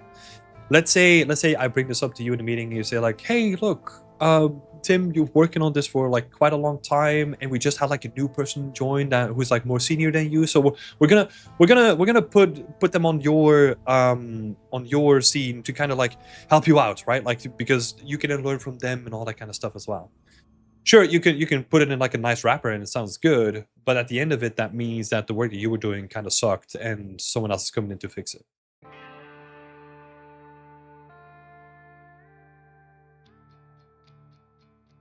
And that's the reality, right? Because we're still making a product at the end of the day.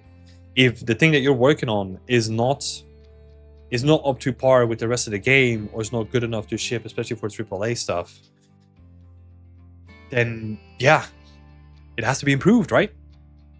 And if that comes at the expense of you feeling like uncomfortable with it, that's the nature of the game. What I learned from working in games is not get attached to your work. Yeah, that for a lot of people, that is a lesson hard learned. I'll give you an example, and it's from my own career, right? I was working on Far Cry at the point. I really loved the level that we were working on, because I got a lot of ownership in that level. I was sort of, I guess if you were to equate my responsibilities, I was sort of like a mini art director. So I was kind of like deciding, well, the team decided like how we were going to build the whole world, but then I was kind of looking over it from like an artistic perspective, right? And I had a lot of ownership in that, and I was kind of planning things out, and then I was responsible for like the two main things in that level. So I was really happy with it. Until like when I was polishing and was adding in details, they literally came up to me and said like, hey, look, we need you somewhere else. You're stopping this work right now. You're going to work on that, and someone else is going to take this over. That sucked. Because the whole time what I was doing, the whole time when I was working on that map, I was working up until that moment that I could finally put in like a little bit of time, a little bit of effort to kind of put in the polish and to put in like the additional layers that I felt like this level needed. They never got done. They never got done. And I sort of had to reconcile with myself that that was a horrendous moment for me, for like personal reasons, right? But for the product, they just had another thing that was like on fire, where they needed me to help with that instead. But that doesn't take away the sting from just like someone telling you like, hey, you're done on this, like we don't have time, you're moving on to this thing. Like all the stuff that you had in your head that you're going to be building, you're not building it anymore. Like we're moving you on to the next thing. And that's rough, you know? That's rough. And you're going to encounter that a lot. So yeah, it's going back to the question. I think there is definitely this like glamorization of, oh, it's working in games and it's all fun because you get to make the games and then millions of people get to play it and it's so fun. And it's like the actual day-to-day job is really standard, you know? Sure, I mean, I don't also want to take away from like the vision that you get to work on like this entertainment product that can bring like joy to like millions of people. There are so many good points as well, where I saw my little brother playing like Jurassic World for the first game and he fucking loved Jurassic World. That was a moment that I will never forget, right? So there's like beautiful things like that too. And I genuinely enjoy being able to craft the things that I've been able to craft, especially the things that I've worked on Fable, which I can't talk about obviously, but I'm really, really excited to show them off. So there's like this idea that I have to marry those two things with also that a large part of the stuff that we do is just a really intense, really complicated series of events that sort of needs to land right? And but for that to work, like so much needs to go right. We are saying sometimes you're the guy coming in to fix and you're still feeling kind of bad for the other person. Yeah, that's also true, right? Because now you're coming in to fix it, and then the other person is like, well, I guess I can learn from you, but I was kind of just like doing this and I thought I was doing a good job, you know? And now you're coming in to like completely rip shit apart and then just be like, oh, we need to do it in a different way. Yeah. That sucks too.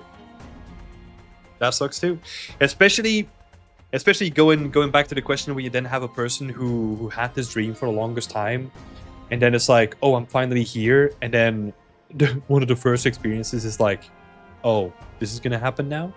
Yeah. Let's see. But again, I don't want to leave this on a sour note, right? There's something uniquely special about working in games that is really difficult, and I would say almost impossible to find in any other field. There's something beautiful about it too, where you get to craft experiences and you get to build a new world that didn't exist before you jumped into it and you created a part of it. That is fucking awesome. And you don't get to do that in a lot of other cases where you then hand your creation to the player, and then the player is like, okay, let me experience this with like no sense of what this is, right? And then seeing them enjoy it. That is awesome. Yeah, but it is also, you have to work for it. Let's see. Some other discussion points. So last autumn, I spent 3 months working on creating a level for my portfolio. I put a lot of effort in technical stuff like shaders and PCG. Then I realized I just had lost my focus on what I was actually doing. I started from scratch by creating an art bible. After rethinking visual language, I spent only a week on exactly the same location. Yeah. Yes. Hello, Jonas. Good to see you. Love to see you here. Judiga is saying, I think reorienting my mindset to I just want to make cool shit instead of I need to make this portfolio piece that would appeal to the company and get into this industry was really important. Yeah, so that's what I'm always been a big advocate for. A company, so if your workflows and your pipelines sort of align to the industry at large, right? And if you make cool stuff, a company will look for you and will find you and will hire you, right? Because I think that is honestly like a more sustainable way to just be an artist in this industry, where you focus on what you want to make, so that hopefully you then get hired to make that exact thing that you're making already and then get paid for it, right? That's the dream. I think the advice of this is where it gets tricky, right? Because the advice where you tell a person to like, hey, just look at what this studio does and try to replicate what they're doing, oftentimes misses the point that might not actually be the thing that you love to create. Because there's this disconnect between like, I love playing. So last game that I played was last big game that I played was like Forza, right? Like Forza Horizon. I love playing those games. Would I want to work on a racing game? No. I don't care about racing games, but I love playing them, right? And that's where the disconnect then can happen, right? Because then we're telling people to like, oh, just oh, you love playing WoW? Yeah, try and go and work for them, right? And use that art style. And I think that's where sometimes the disconnect happens, because sometimes what you enjoy doing, what you enjoy creating, doesn't have a direct correlation to what you enjoy playing in a lot of sense. Yeah, but your idea of like making cool shit, I think it's more internally based, right, than externally, and I think that's always a good idea. Mario said, I'm a martyr for pain at this point. Like, I love every second of it. All right. Eureka is saying, when I was at university, I felt like I have this deadline of graduation, and by then my work needs to be at a certain level. And when it wasn't, everything just kind of collapsed. Yeah. That's interesting. That's interesting. Because I would almost love people to have more foresight so that they can be more deliberate with what they're building during their school years for graduation. But I also can see your point where it's like, yeah, where sometimes that sort of framework is overwhelming to people, and then they resort to just like doing stuff really quickly because they're like at the end of a deadline and stuff, right? Yeah.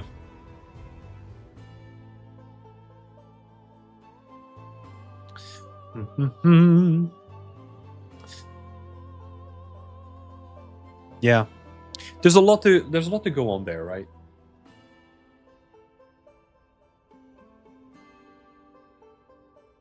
Especially when it comes to the conversation of, yeah. So you lose a big sense of structure to your days once you're out of university, I found. Yeah. Oh, here's an interesting thing, right? So when I left university, so my my career kind of started at that point, right? So there's going to be a difference there for sure. But my sort of daily structure didn't really change from when I left uni. There was never a moment where I was like, "Oh, I kind of made it in. Okay, I can take a chill now." I would still be doing full on things. Like that's the way that I did it. But I can see that if you don't have like a full-time job and then that falls away, then yeah, you have to basically reconstruct like a structure for yourself, right? Artem is saying also sometimes you could find like a specific art style that you want to work on, but in reality it rarely fits your personal art style. Yeah, I mean that's also like a big topic, right? I don't think like people, especially your junior days when you're trying to get into the industry, you shouldn't even focus on art style. You should just, yeah, I don't think that's like good advice either, interestingly enough. Because I think, so I think the perception of an art style is that I think it's something that people think that they can kind of make up in like the theoretical realm, right? Where you're thinking about your art style. It's like, oh, I like these shapes. I like these colors. And I like these sort of cameras, you know? And I love like rendering my stuff in orthographic, and oh my god. But that almost means nothing because I think your personal art style is going to just evolve over time. Like for me, I had this moment too, right, where I wanted to make my own art style. And I spent a lot of time really thinking about it and sketching and doing tests and all that kind of stuff. And at the end of it, my art style, quote unquote, the stuff that I do now, is just because that's the way that I do stuff. That's it. And that is I just figured that out by doing a lot of stuff over a long period of time, where at a certain point you just start doing stuff in the way that you like doing stuff. And that's where I feel like your personal art style comes from. Because I get it from like a 2D concept artist perspective, right? Where if you have a style that is recognizable, you can get hired for that style. But also you have to take into account that like they are like way more free in the sort of job market, and their work can be applied to like a broader perspective compared to what we're doing. Yeah. Some good discussions though. I love all these topics brought up. So thank you all so much for asking the question. But it is time for me to dive into some more portfolio reviews. So we are going to be looking at the next portfolio from Stefan. Stefan is from Bucharest, from Romania. Let's have a look. Let's get some context here. And let me also share your work here. So feel free to go check out Stefan's work in the chat. And Stefan's goals is empty. That wasn't empty before, or did you just not submit anything? You have no goals? Let me see. Did something fuck up? I feel like something's fucking up on like the website. Thank you for doing this. No worries, man. No worries. If you could tell me your goals, like what you want to become, or the studios that you want to work for, or anything like that, to give me some extra context, that would be good. Um, I put in something. Yeah, I assume you did, right? Okay. Let me see. Let me see if I can find it in the back end of the website or something. Let me have a look.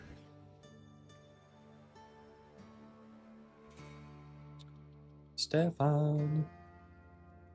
Oh.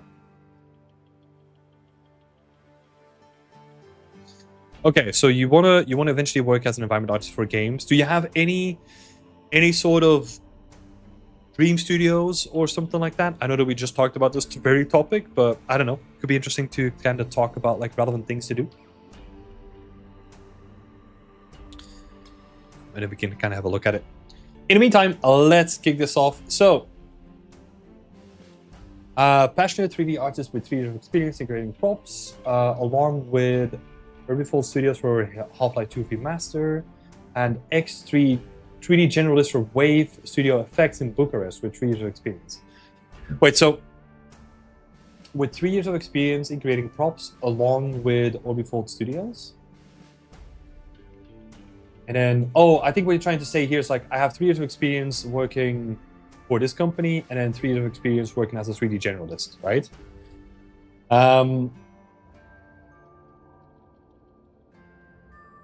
I would potentially condense that and say like I have 6 years of experience in total. Three as a 3D generalist, and then 3 as a prop artist, right?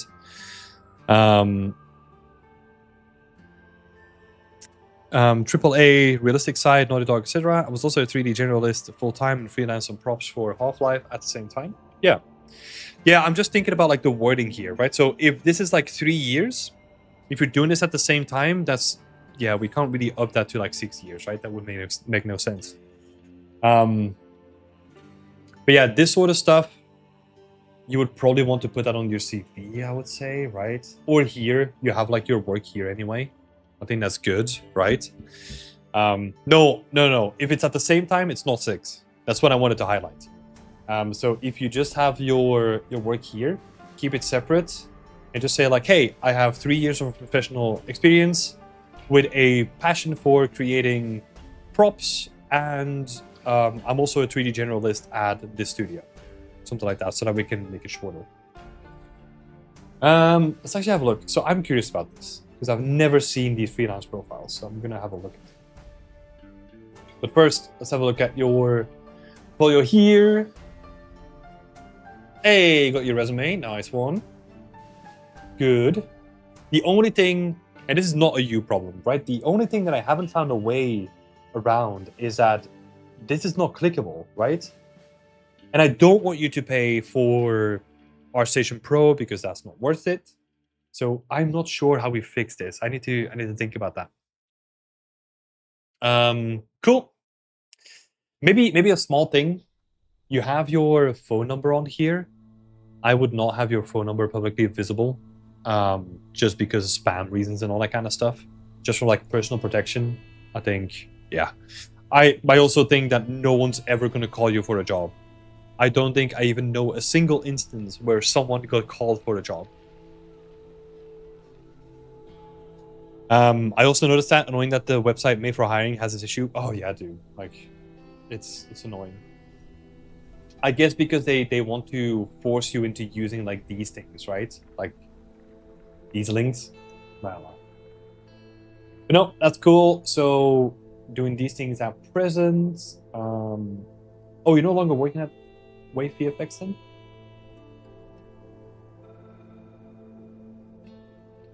Got it. Oh no, you're still present there.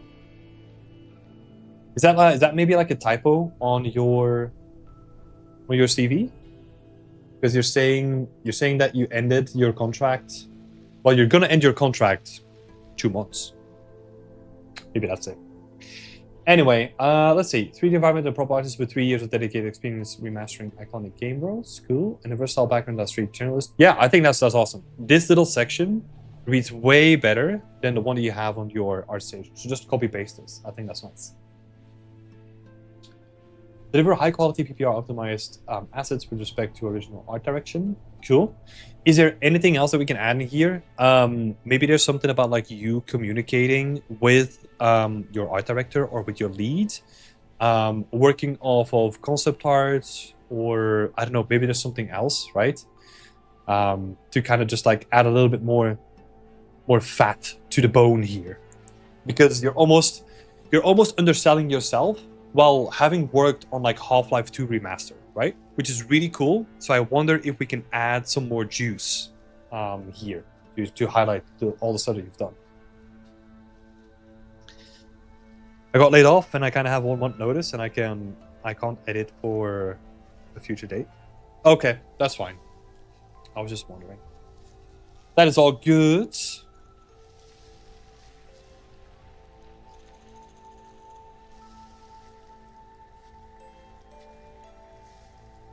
Let's have a look. You got your link here, which is good. Open for work banner, which is also good. About page. Again, you can just like use your introduction that you have on your CV, copy paste that here in your about, so that you have something to read about, right? You got your link here too, which is good. Awesome. I'm curious here. So what's happening here? So Fusion Divide Devoted. I have never been on this website. I've seen it around a couple of times, but I have no fucking clue what this is. So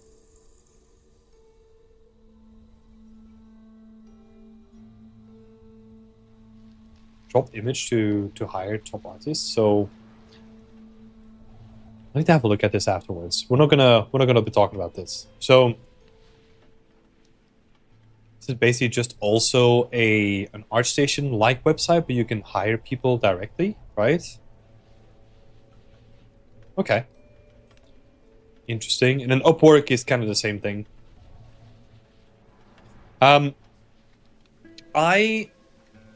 Umbrella is saying the first time that I heard you swear. I am very much a potty mouth, but I try to keep it somewhat PG for the streams. So yeah. I've honestly this session I've already sweared a lot. Like I'm over my budget. Maybe we need to set up like a swear jar or something like that, you know, that I don't know, I need to donate money to myself. How does that how does that work? Donate money to myself or like put money in a fund or something? I don't know. Just said it again. Dang. That'll be €1 in the swear jar already. Most luck I had freelancing was with Fab, to be honest. Okay, cool. How did you get freelancing jobs with Fab? I'm curious. Because I was gonna say with Upwork, I think Upwork and Fiverr and most of these platforms, I personally feel that they are like a race to the bottom. So yeah, okay, that makes sense. That makes sense of Fab, yeah. Yeah, if that is the most successful thing that you've done, I think it's interesting to just keep adding stuff to it, because there is some potential there for sure. So let's have a look. We are gonna go over these professional pieces really quickly. The reason for that is because these professional pieces are oftentimes very restricted in what you can and can't adjust. So there's honestly not too much that I'm probably going to add here. Wireframe. Good to see the wireframe. It switches really quick though. Oh my god. Fully zoomed in.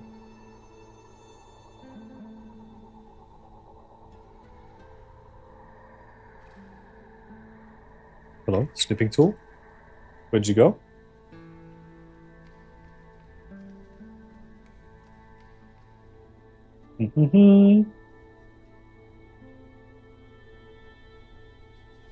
Yeah. Just a lot of topology that is like barely used, right? Yeah, that would be something to potentially like. I mean, again, professional work can't really do too much here, but that would be like a thing to optimize.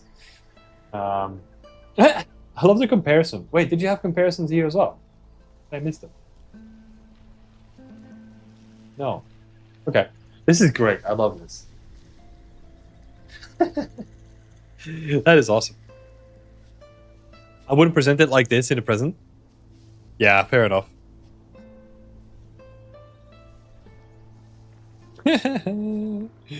These are awesome. Even even like retaining like the semi-low poly look in the new version. Oh my god. There's something so funny about that. Because of course you're like really restricted, right? You're really restricted in what you can do because of course you don't want to change like the geometry because that might have like unforeseen consequences like further down the line. So it kind of makes sense that you want to retain the silhouette and the shapes. You did have a comparison. You missed it. Did I? Oh, here we go. That's awesome. Okay, so obviously not too much to say about these ones. Let's have a look here. Contra concept. Oh, the proper people. Let's go. Game ready and modular environment. Modular environment. Game ready and modular environment. Abandoned hospital environment. Environment is in here twice. Small thing, but hey. Let's have a look.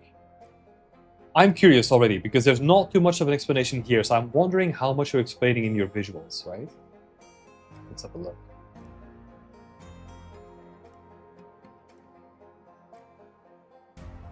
Yeah, cool stuff though.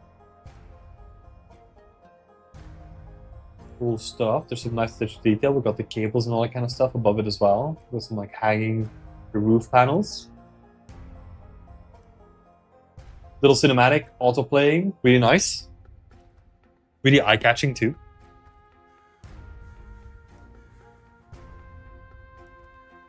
Yeah, cool stuff. Very good first impression, right? Like for this piece. So let's see. Got some modular pieces here. I think this is where it is just like presented into the void, right? Never really a big fan of this, especially not just like pure black. If you're doing something, I would say add like a gradient or something like that to the back of it, right? Kind of make it something interesting. Give it like a little bit of an off color. Yeah, generally not a fan of just like black on black. It always looks like it was boring. Let's see.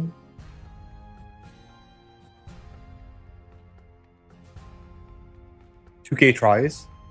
Okay, we're gonna need an explanation here, right? Because is this 2K tries or is like literally everything 2K tries? So I would think about like whenever you add something like this, which I like, when you say 2K tries, try to make it specific to what we're pointing at, right? Because I know that this is not 2K tries because it looks like really low poly, but it might still be confusing, right?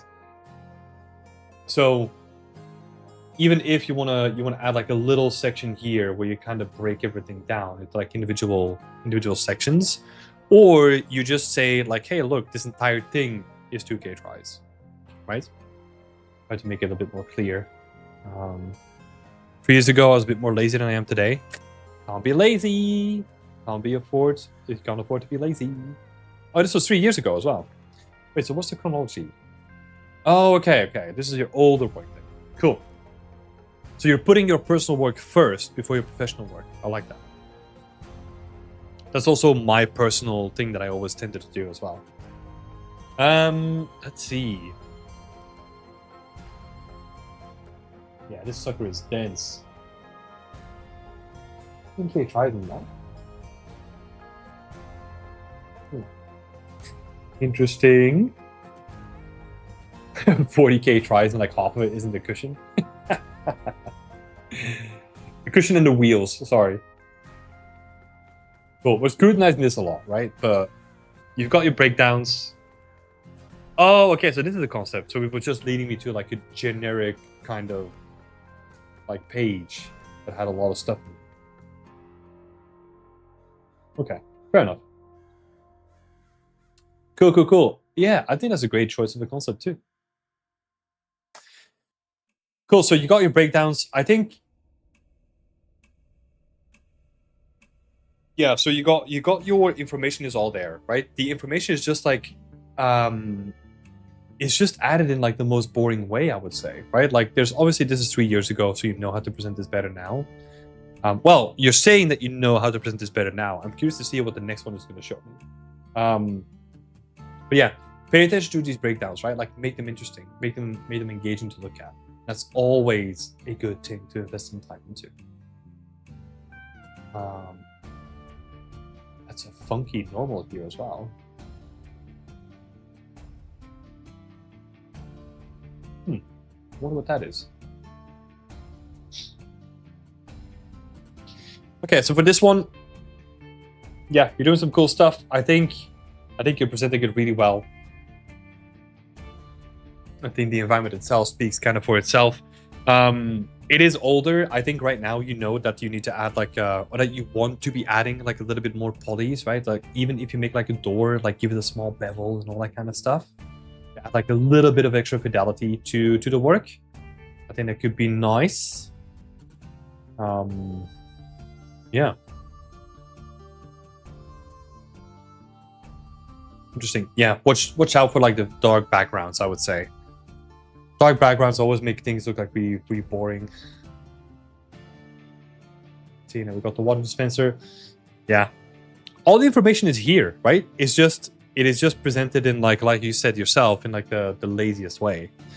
I thought that the environments are more important than props. Well, I think so. Environments are not more important than props necessarily, right? Well, okay, I see what you're saying. So like in this case, you're saying that like, oh, this is more important than like all the individual stuff that we have here, right? That's what you're saying. And I can tell, because compared to what we see up here, this feels like nicely polished, like very thoughtful presentation, all that kind of stuff. And then we just go into like the lazy section, right? And you don't want to have that feeling ever. Everything needs to be consistent, right?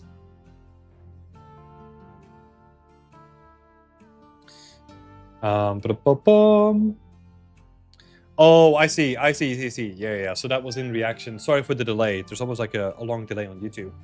So you were referring to, yeah, your environments are more important than props on your portfolio. Makes sense.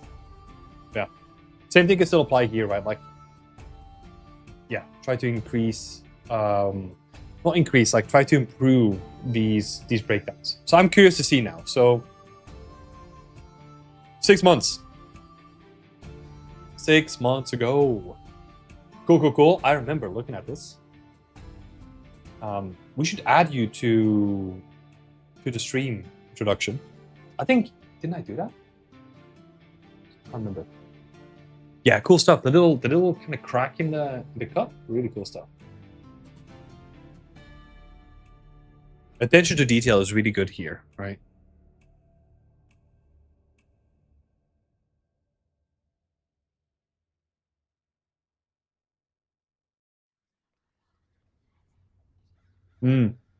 What I would say here, and it's like a small presentation tip, right? Give your assets more space to breathe, right? Whenever you're doing a presentation, you don't want to have intersections like on the side. Give it like a little bit of a buffer to the side where you have nothing going on. Same thing applies to like the center as well. Try to not have them cross over, because all these intersections always looks like a little bit weird, right? So have separation between your elements on your presentation. And then same thing here, give it a little bit of a buffer. It's going to be really helpful. So basically, you want to have like your margins set up, which is basically just like a buffer that goes all the way around the frame. And then the only thing that you could put inside that is just like a footer or something like that, you know, where you have like your name down here, and then your email address down here or something like that, you know. That's what you can add in there. Cool. Nice. Wireframe, 142k tries. That's a lot. I know that you've built like all the internals and stuff too, but man, that is a lot of polys.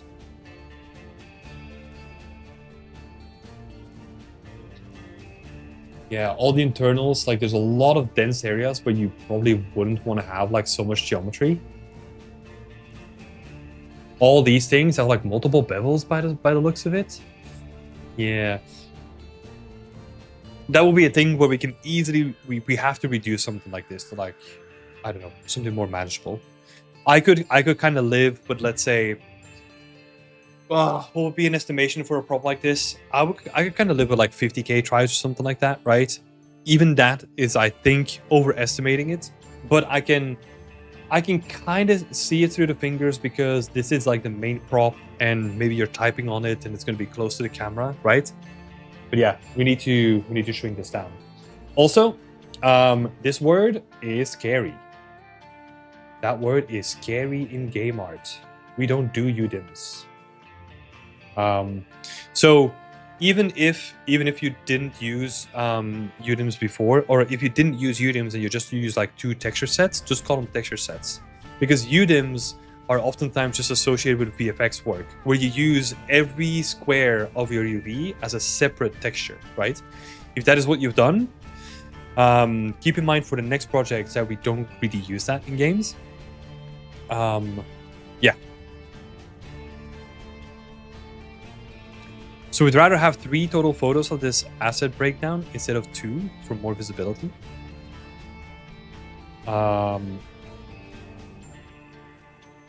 Wait, let's see. So you would rather have 3 total pictures of this asset breakdown instead of 2 for more visibility. I'm not sure. I don't mind the amount of stuff that's on the screen, right? Might be a delay thing, man. But I don't mind the amount that's on the screen.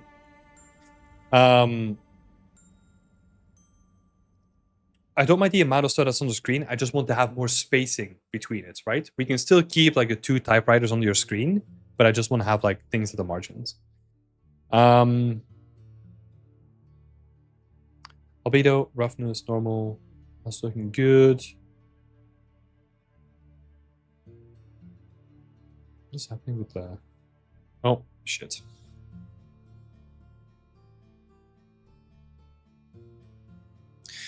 Yeah, to be honest, this project was more catered for detailing while sort of optimizing some assets. It was kind of 50-50.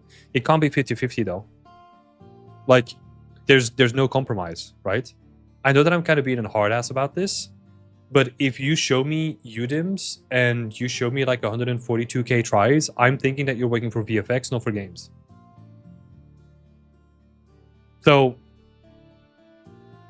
yeah. This is the thing, right? Like, if you notice now and you want to improve that into the future, that is fine. But even if this is on your portfolio right now, that means that you're going to lose a lot of points in hireability because you're focusing more on a different workflow, right? Pondo, it's me. Why do UDIMs not work in games though? So we just don't use them regularly because we rely on a lot of tiling. So whenever you're using a UDIM, you're basically saying like, hey, I want this texture just to be restricted to the 0 and 1 space of your UVs, right? What we do a lot in games is we use a lot of tiling textures, a lot of trim sheets, all that kind of stuff. And we always prefer using tiling because it's cheaper rather than storing more data inside of like UDIMs. I would also assume, I am not a technical artist, but I would also assume that like UDIMs are like more expensive than regular UVs. Because we're storing a lot of unique data in like one set of UVs rather than just doing tiling data, which is really, it's just to be using the same data, right? So that's probably going to be way cheaper. Also, for the longest time, by the way, like a lot of game engines just straight up didn't support UDIMs. The only reason why the confusion is coming up now, I think, more than ever, is because Unreal Engine is trying to cater towards games and VFX at the same time, which now they have to support UDIMs, which is why some people are starting using them. Plus, also, it doesn't really help that a lot of universities are like teaching people to use UDIMs when not really a thing in games. For example, in my personal experience, I've never ever seen a UDIM ever in games. I know from some people that they used it in very specific use cases when they were working on their game. But we don't go for that, right? We go for like the The general applied knowledge, not for the outliers. 3 Udemy here as well. Let's see. Would it be safe to remove this one, or in the future, or keep it? It depends. It depends on what you're. It depends on what you're going to be doing in the future, right? Because I think honestly, the study you're doing here looks really high quality. Maybe even to the point where if you just optimize it a little bit, and then you find a way to like bake down the textures instead of on Udemy on separate textures, I think it might even be worth doing. It might even be worth doing. And if you can, I mean, you're going to retain the same sort of look and feel, right? Because it would literally come down to, instead of one Udemy, you're just going to take the texture size and you're just going to split them off into separate textures. It's going to be fucking annoying for a bit because, oh god, swear jar again. It's going to be annoying because we have to then transition to individual textures, so you're going to have to change your shader setup and all that kind of stuff, right? But I think if you want to work in games, you have to do that. You have to do that.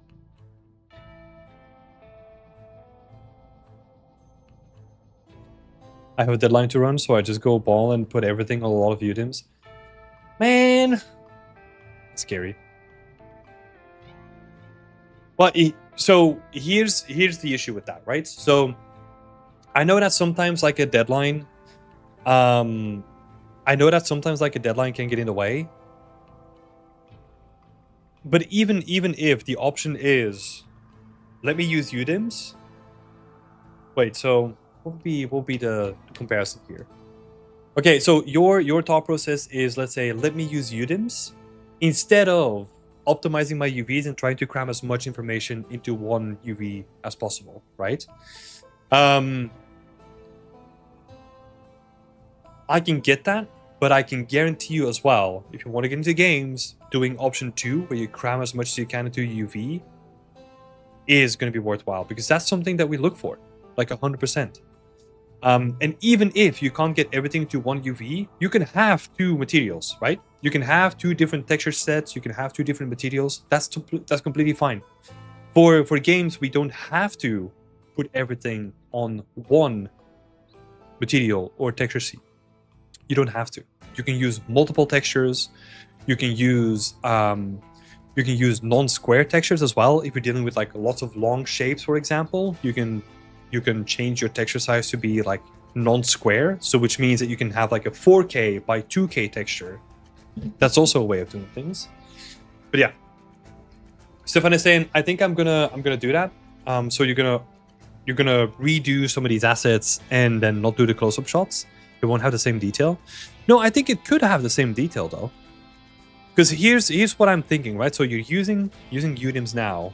They're basically just all like separate textures. Let's say for this stand, this is an easy example, right? Because this is already just like a separate texture. So let me find something. This is also good already. That's also good.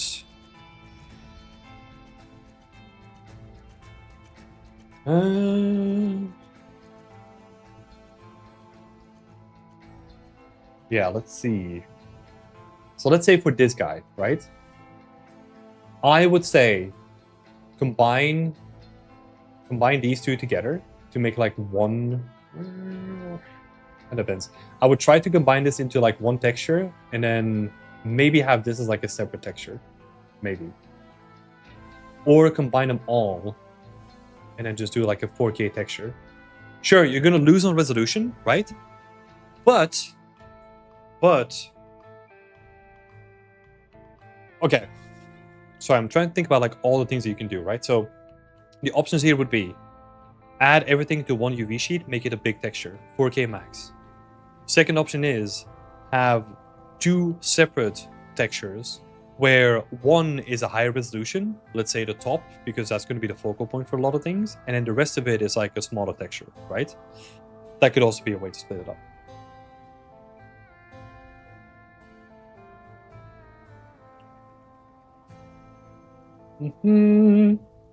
Because the presentation and the way that you're doing stuff looks really good. I have one question though.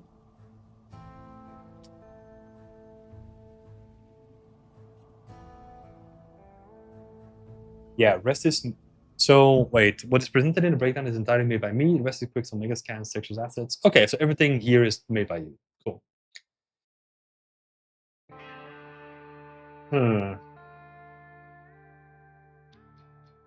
I am seeing normal map stuff here. But what I'm not seeing is any sort of edge information. Is it safe for me to assume that you didn't do any baking on this whatsoever? And you're only using like mid-poly workflows where you use like a weighted normal?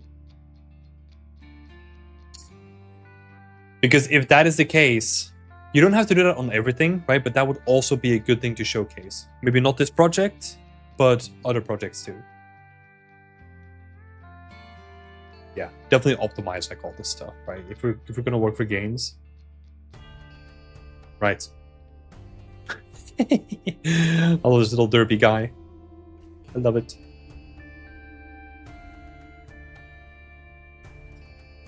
Right. Because here's the thing. Visually, stunning, right? Awesome work. Looks really good. Attention to detail is there, which is amazing. So you already have a lot of stuff going for you that is missing from like a lot of other people's portfolios, right? Which is awesome.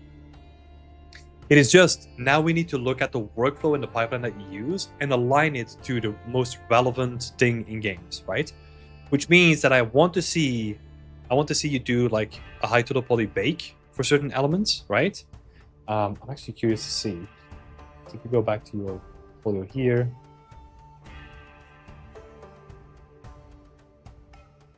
Yeah, this doesn't have breakdowns. Oh. Yeah, this seems to also rely on just like geometry rather than actual like big textures, right? We have some of that stuff going on here.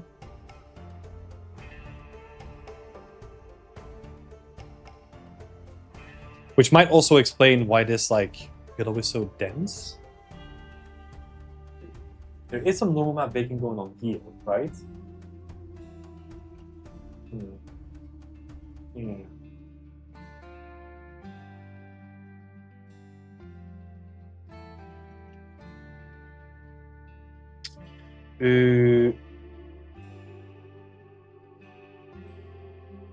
Oh, here's one. That's just a texture on top of it. Okay. Yeah, so this is all just using... It's not using baked information at all, right? This is just using texture information that you added on top of it, like, afterwards. So, here's the thing. You can do that for the areas that you've done it, right? For the area that you've done it, like, it makes sense. Like, those patterns, you don't need to build them out into your high poly and all that kind of stuff. It makes all the sense. However, I do want to see normal map information on, like, the edges to kind of capture the highlights and all that kind of stuff. Just because that is a good thing to showcase, that whenever you can't rely on geometry, you can also bake it down from like a high poly map, right? From like a high poly asset. So that would be something that we're missing here, right? Which is again something that is very common in games, especially if you're doing assets, right? Sure, in let's say a lot of games now, on like a decent amount of games, there's the mid poly workflow is like widely accepted. There's other ways of adding details. But for a lot of the stuff that we're seeing here, let's say like a wheelchair, that is probably still going to be done like unique with a baked map on top of it, using a high poly and stuff. Just so that we can get those like crisp like highlights on the edges and stuff without having to add geometry to it. So yeah, that is currently like a big thing that would be missing from your portfolio, right? Once you have that, I know that you can successfully do like all the steps behind it, right? Like making the textures, doing the texturing on top of it is going to be no issue to you. Like this sort of stuff looks freaking awesome. I love it. But yeah, I need to know that you can take it to the full pipeline, not kind of hack your way through it and kind of still make it look good while sacrificing a lot of poly count to compensate, right? That's what I would say.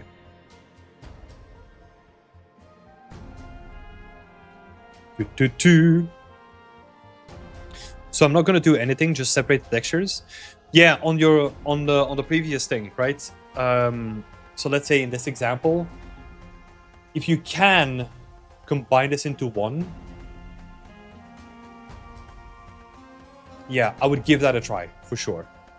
I would give that a try. But also, now that we're thinking about it, if you, I think honestly for your next project, I want to see you do a baked asset, right? So let's start taking some notes. So let's start about the good stuff, right? So presentation of environments.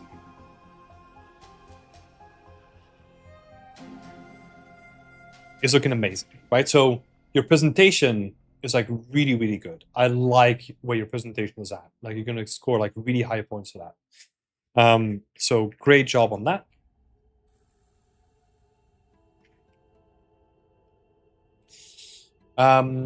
Let's see. And also the presentation on just like your general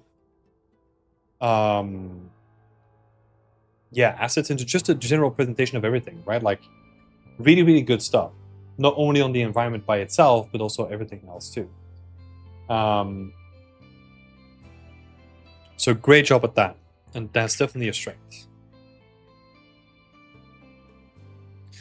So now we get into some of the feedback, right? So what is missing is closer alignment.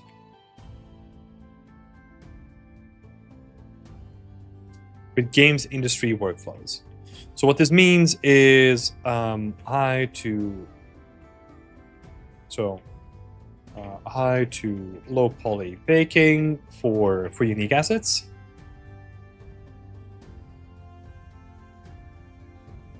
Right, because all of this stuff, those are perfect examples of like stuff that needs to be baked down, right? Maybe the desk, maybe not, but yeah. I'm gonna be nitpicky in just a bit here, but I'm gonna do that at the end. And then also this, right? Like this looks good from like an environment perspective. Like all the things are there, but how do we take that to the next level? And that comes down to the same things, right? Like what kind of workflows can we use to enhance this even further? You're working with titleable textures already. I want to see some trim sheets. I want to see more trim sheets. What else would you be missing? Yeah, trim sheets, vertex painting. You're doing a little bit of that as well. Yeah. I think the desk had the strongest handles, the strongest high to low poly workflow. But you're not doing it on the desk though, right? Am I just mistaken? Let me see.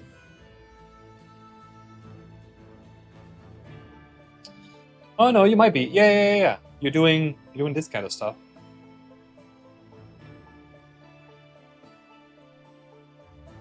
Let's see.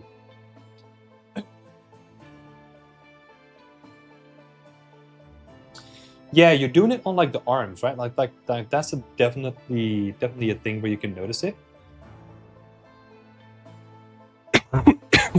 Oh, excuse me. Oh, that's not what I want to do. I'm missing all my buttons here. Yes, there is definitely some stuff happening here. And this is something that I wanted to save until the last minute though. Can you see what's going on here?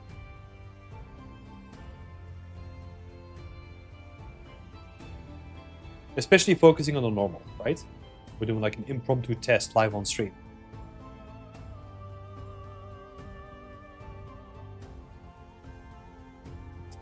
The high poly had the handles and more details on the side. Yeah. Normals look inverted. Yeah. A lot of normals are just like all over the place, right? Like these normals kind of look like completely different from these normals. The handles are like inverted, like occasionally. Like there's a lot of weird information like mismatching going on. Yeah, which might have to do with either, I don't know, maybe you flipped some elements or something went wrong in the baking or something like that. I don't know what happened there. Like it might have to do with either the mesh normals or your, well, this is just baked down, right? Yeah. mesh normals from the high poly, or like maybe you duplicated some high poly elements over and then flipped them over or something like that. I don't know. You have to be careful with that. Must be Marmoset. No, we're not going to blame the tool here. I'm not going to allow you to do that. Because you can also see it kind of here, right? Like, oh wait, actually, this is interesting. The normal information here is inconsistent, even though the shading here is consistent, but the shading is wrong. Because you can see that the light is being captured on the bottom side, right? But you can tell that like the sun, or like the sun, like a light is coming from like a top angle here, right? Because it's kind of being captured by like this highlight here, which is nice. But that means that this currently, you would expect the highlight to be at the top, but it is at the bottom now. It's really weird, and it's consistent across like all these guys. So that'll be something to check for sure.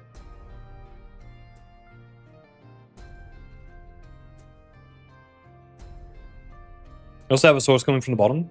Yeah, but it's not gonna... You still expect the highlight on the top as well.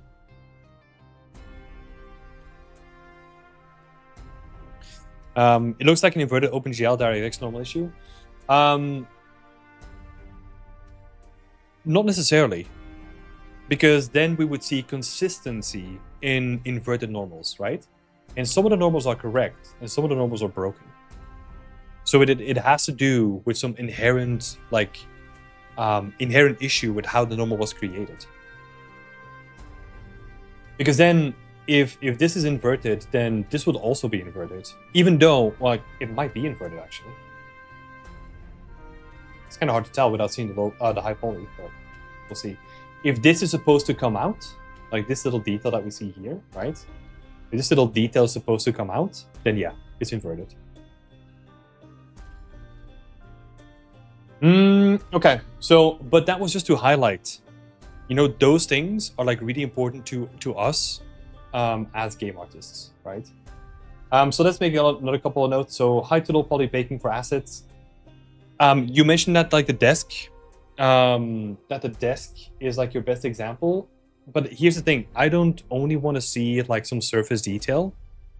I want to see like edges being baked down so that we can get like nice highlights captured and all that kind of stuff, right? To me, the high to low poly workflow is not about like adding individual elements. It's about getting nice edges across the board on the entire thing and then adding additional elements on top of it. That's what we do in games, right?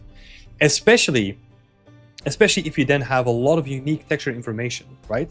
Let's say this is not UDIMs anymore. These are like 3 separate textures. We have so much unique data and so many resources dedicated to this desk that I want to see you squeeze everything out of it. Because otherwise, if we're only using normal in like a couple of places, then we're almost throwing like a bunch of stuff out, you know? We're wasting a bunch of resources here.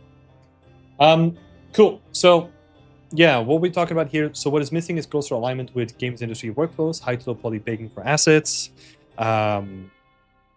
using multiple texture sets instead of UDIMs, lower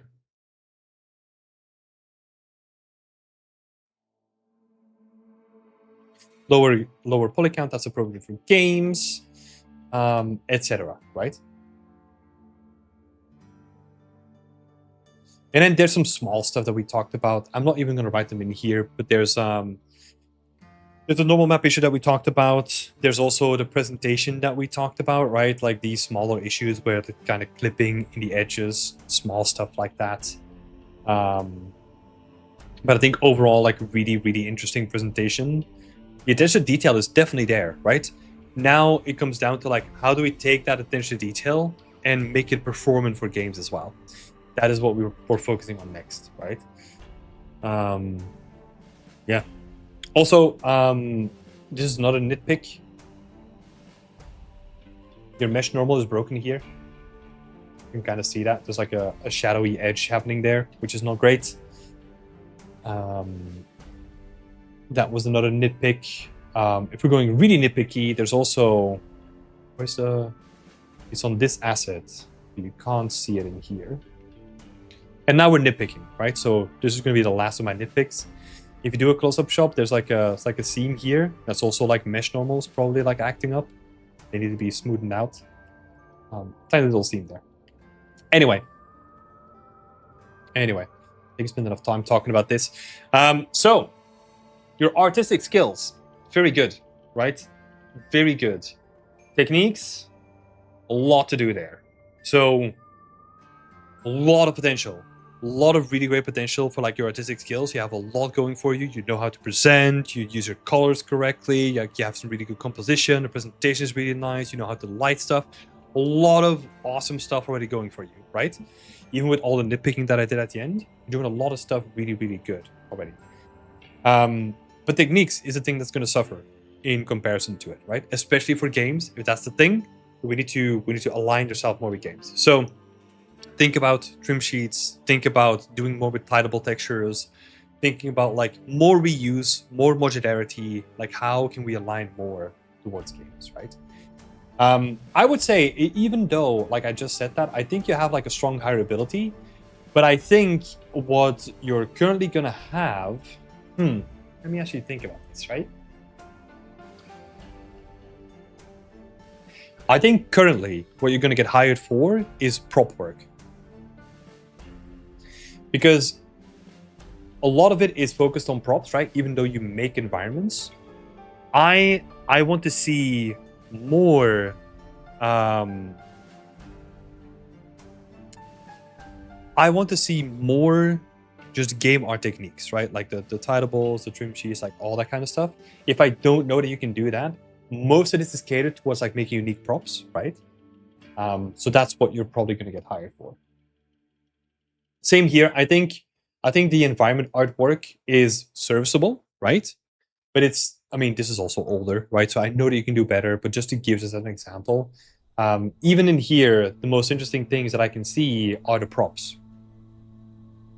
Because I don't know how you've made this, and I feel like most of the stuff here is pulling from your strengths as like a prop artist rather than an environment artist, if that makes sense. Even though you're making an environment, right? So that's a really interesting thing happening here, where you showcase that you know a lot of good stuff when it comes to like props. Then I want to see that same showcase happening with your environment artwork as well. So yeah, hireability is still going to be decent, but it's going to suffer from those things. So my next environment will cover decals, layer textures, reusing textures and trim sheets, and also better high to low poly workflow. Yeah, I mean, you can. I would also say you don't have to do all of it all at once, right? I think you can also just make a small project where you can maybe even redo the typewriter, optimize it, clean up the textures, bake it down, make a high poly, all that kind of stuff. And you have a really strong game art asset, right? You could even use your, let's have a look. You could even use your current prop as a high poly. You just clean it up, you bake it down onto that low poly that you then optimized, and then you do a better job at like maximizing your textures, right? Thinking about like how can you reuse as much as you can with the textures as well. And I think then you already have like a high quality prop. You know how to present things, so there's no worries there. But that could be a good way of going about it. Right. And then you can do another project that is more focused on environment stuff, right? Book is saying, I think that since there's strong prop work, chances are if a studio was interested, they will likely to test you to see if you can optimize for a game asset. Yeah, 100%. And you're gonna run into some like really harsh realities when it comes to that, right? Because oftentimes the optimization is very stringent, very specific and very stringent. There's like some artists going about where, you know, you have to build like an entire building and then you can only use like 3 textures or something like that, you know? So it's like Okay, imagine this is your budget for your textures, but now you have to make like a whole building with like flowers and all that kind of stuff on top of it, you know? That's what games have to do. Yeah. But good stuff, man. Like overall, like really impressed by the work. I think you're on a good track. Really good presented, like really well presented. So yeah, again, I know that we nitpick on like a lot of like game art specific stuff here, right? But yeah, doing a lot of good stuff already. Rita is saying, could you please delete me from the portfolio review? I plan to have a new post, so it makes more sense to submit later. Yeah. Let's see. I think I did already. Oh no, you're here. Okay. Yeah, I'll remove you, Rita. No problem. Right, let's switch it back. Let's see. I think there were a couple of questions, right? So.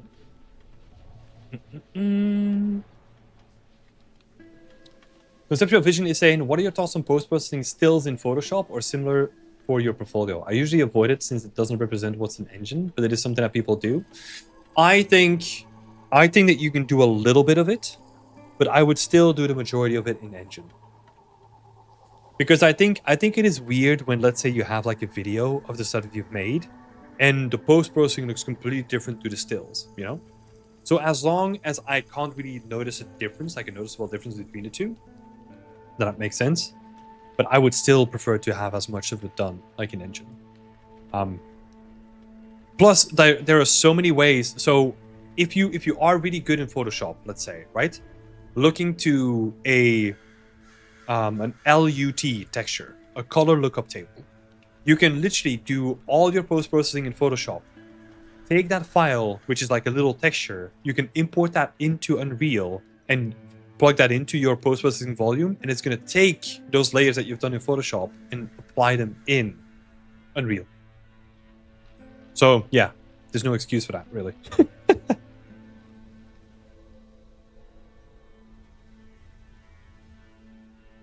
River was asking 15 minutes ago already. Jeez, time flies. Hi Tim, how have you been? Good to see you. Good to see you, River. Yeah, I've been good. Thank you for asking. Let's see. You shouldn't pick. That's what we're here for. So only sharpening then? Potentially, yeah.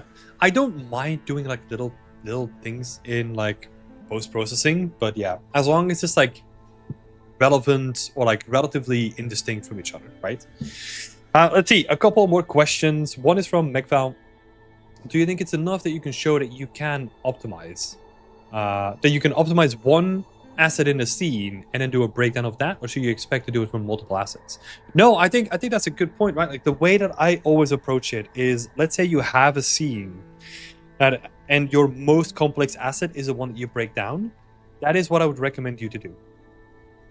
Because if you break down your most complex asset and it has like good topology and good UVs and good wireframes and all that kind of stuff, right? Then I'm happy to assume that if I give you something simpler than that, you're gonna ace it, you know. So I think you can, if you want to make a diorama or like a small environment that kind of has like one asset into it that you can use as a showcase, I think that's perfectly fine. From a broader portfolio perspective, I would say it is good to have multiple things that you can look at over time to see if you improved on those skills, right? So let's say you make a small diorama that has like optimization in your prop. Having 2 points of contact, basically, where I can see that like, oh yeah, they really know what they're doing because they've done an optimized prop in this scene as well. That is great. Because the same thing applies to, let's say you make one environment. It is really tricky to get hired with one environment in your portfolio. Because it's also a consistency thing. If I see you have one portfolio in your environment, my question is going to be, okay, was this a thing that they did on purpose and they were very diligent in the way that they went about this? Or was this more luck than anything else, right? And they you kind of just did the lighting right, and you kind of did your materials right, and you kind of looks like really nice. And because sometimes that happens. Sometimes people get like extremely lucky and they just present something in the right way almost immediately, and it's just like, oh my god, it clicks. And then the next thing they do afterwards kind of showcases like their real skill, you know? Same thing for, let's say, if you were to follow a tutorial, right? Um, it kind of compares in a similar way to me, where people follow a tutorial and they're really good at executing the steps, but then when they have to apply their own thinking to it, then you'll see what they really are about, right? Same with mentorships as well. Yeah. Stefan is saying hireability is going to be low due to these things, I assume, but it's fine in reality. Yeah. Like back to your portfolio, right? I think you have a good chance to get hired, but it's mostly just going to be focused on like the environment stuff, the prop work, right? I think also in your case, what really helps, Stefan, is you have additional professional work that is really strengthening your portfolio too, right? So even that is adding like an additional layer on top of it, where you know how to work in a professional pipeline. That's always helpful. Yeah. Yeah, good stuff, people. Like always, I know that we nitpick. I know that most of the stuff is all talking about feedback, but genuinely, really good stuff on display. Yeah, from both attendees that we saw today, really awesome stuff. Because yeah, it's not easy out there, but I can see the amount of effort and the time and the passion put into the project. So take that as like a massive boon, because yeah, you're doing good. Keep doing the thing you're doing, and it's gonna be all right. All right, with that said, I'm gonna hop out because I'm gonna hopefully kind of chill out a little bit, because I have another meeting in a couple of minutes. So thank you all for being here. Go check out like all the awesome stuff that we do on our website. You know where to go now. It's in the description. Go click that link. Go click the like button, subscribe button, all that kind of good stuff. Tell your mom and your dog about it too, you know. Yeah. But thank you for your support, and best of luck in your creative journey. See you later.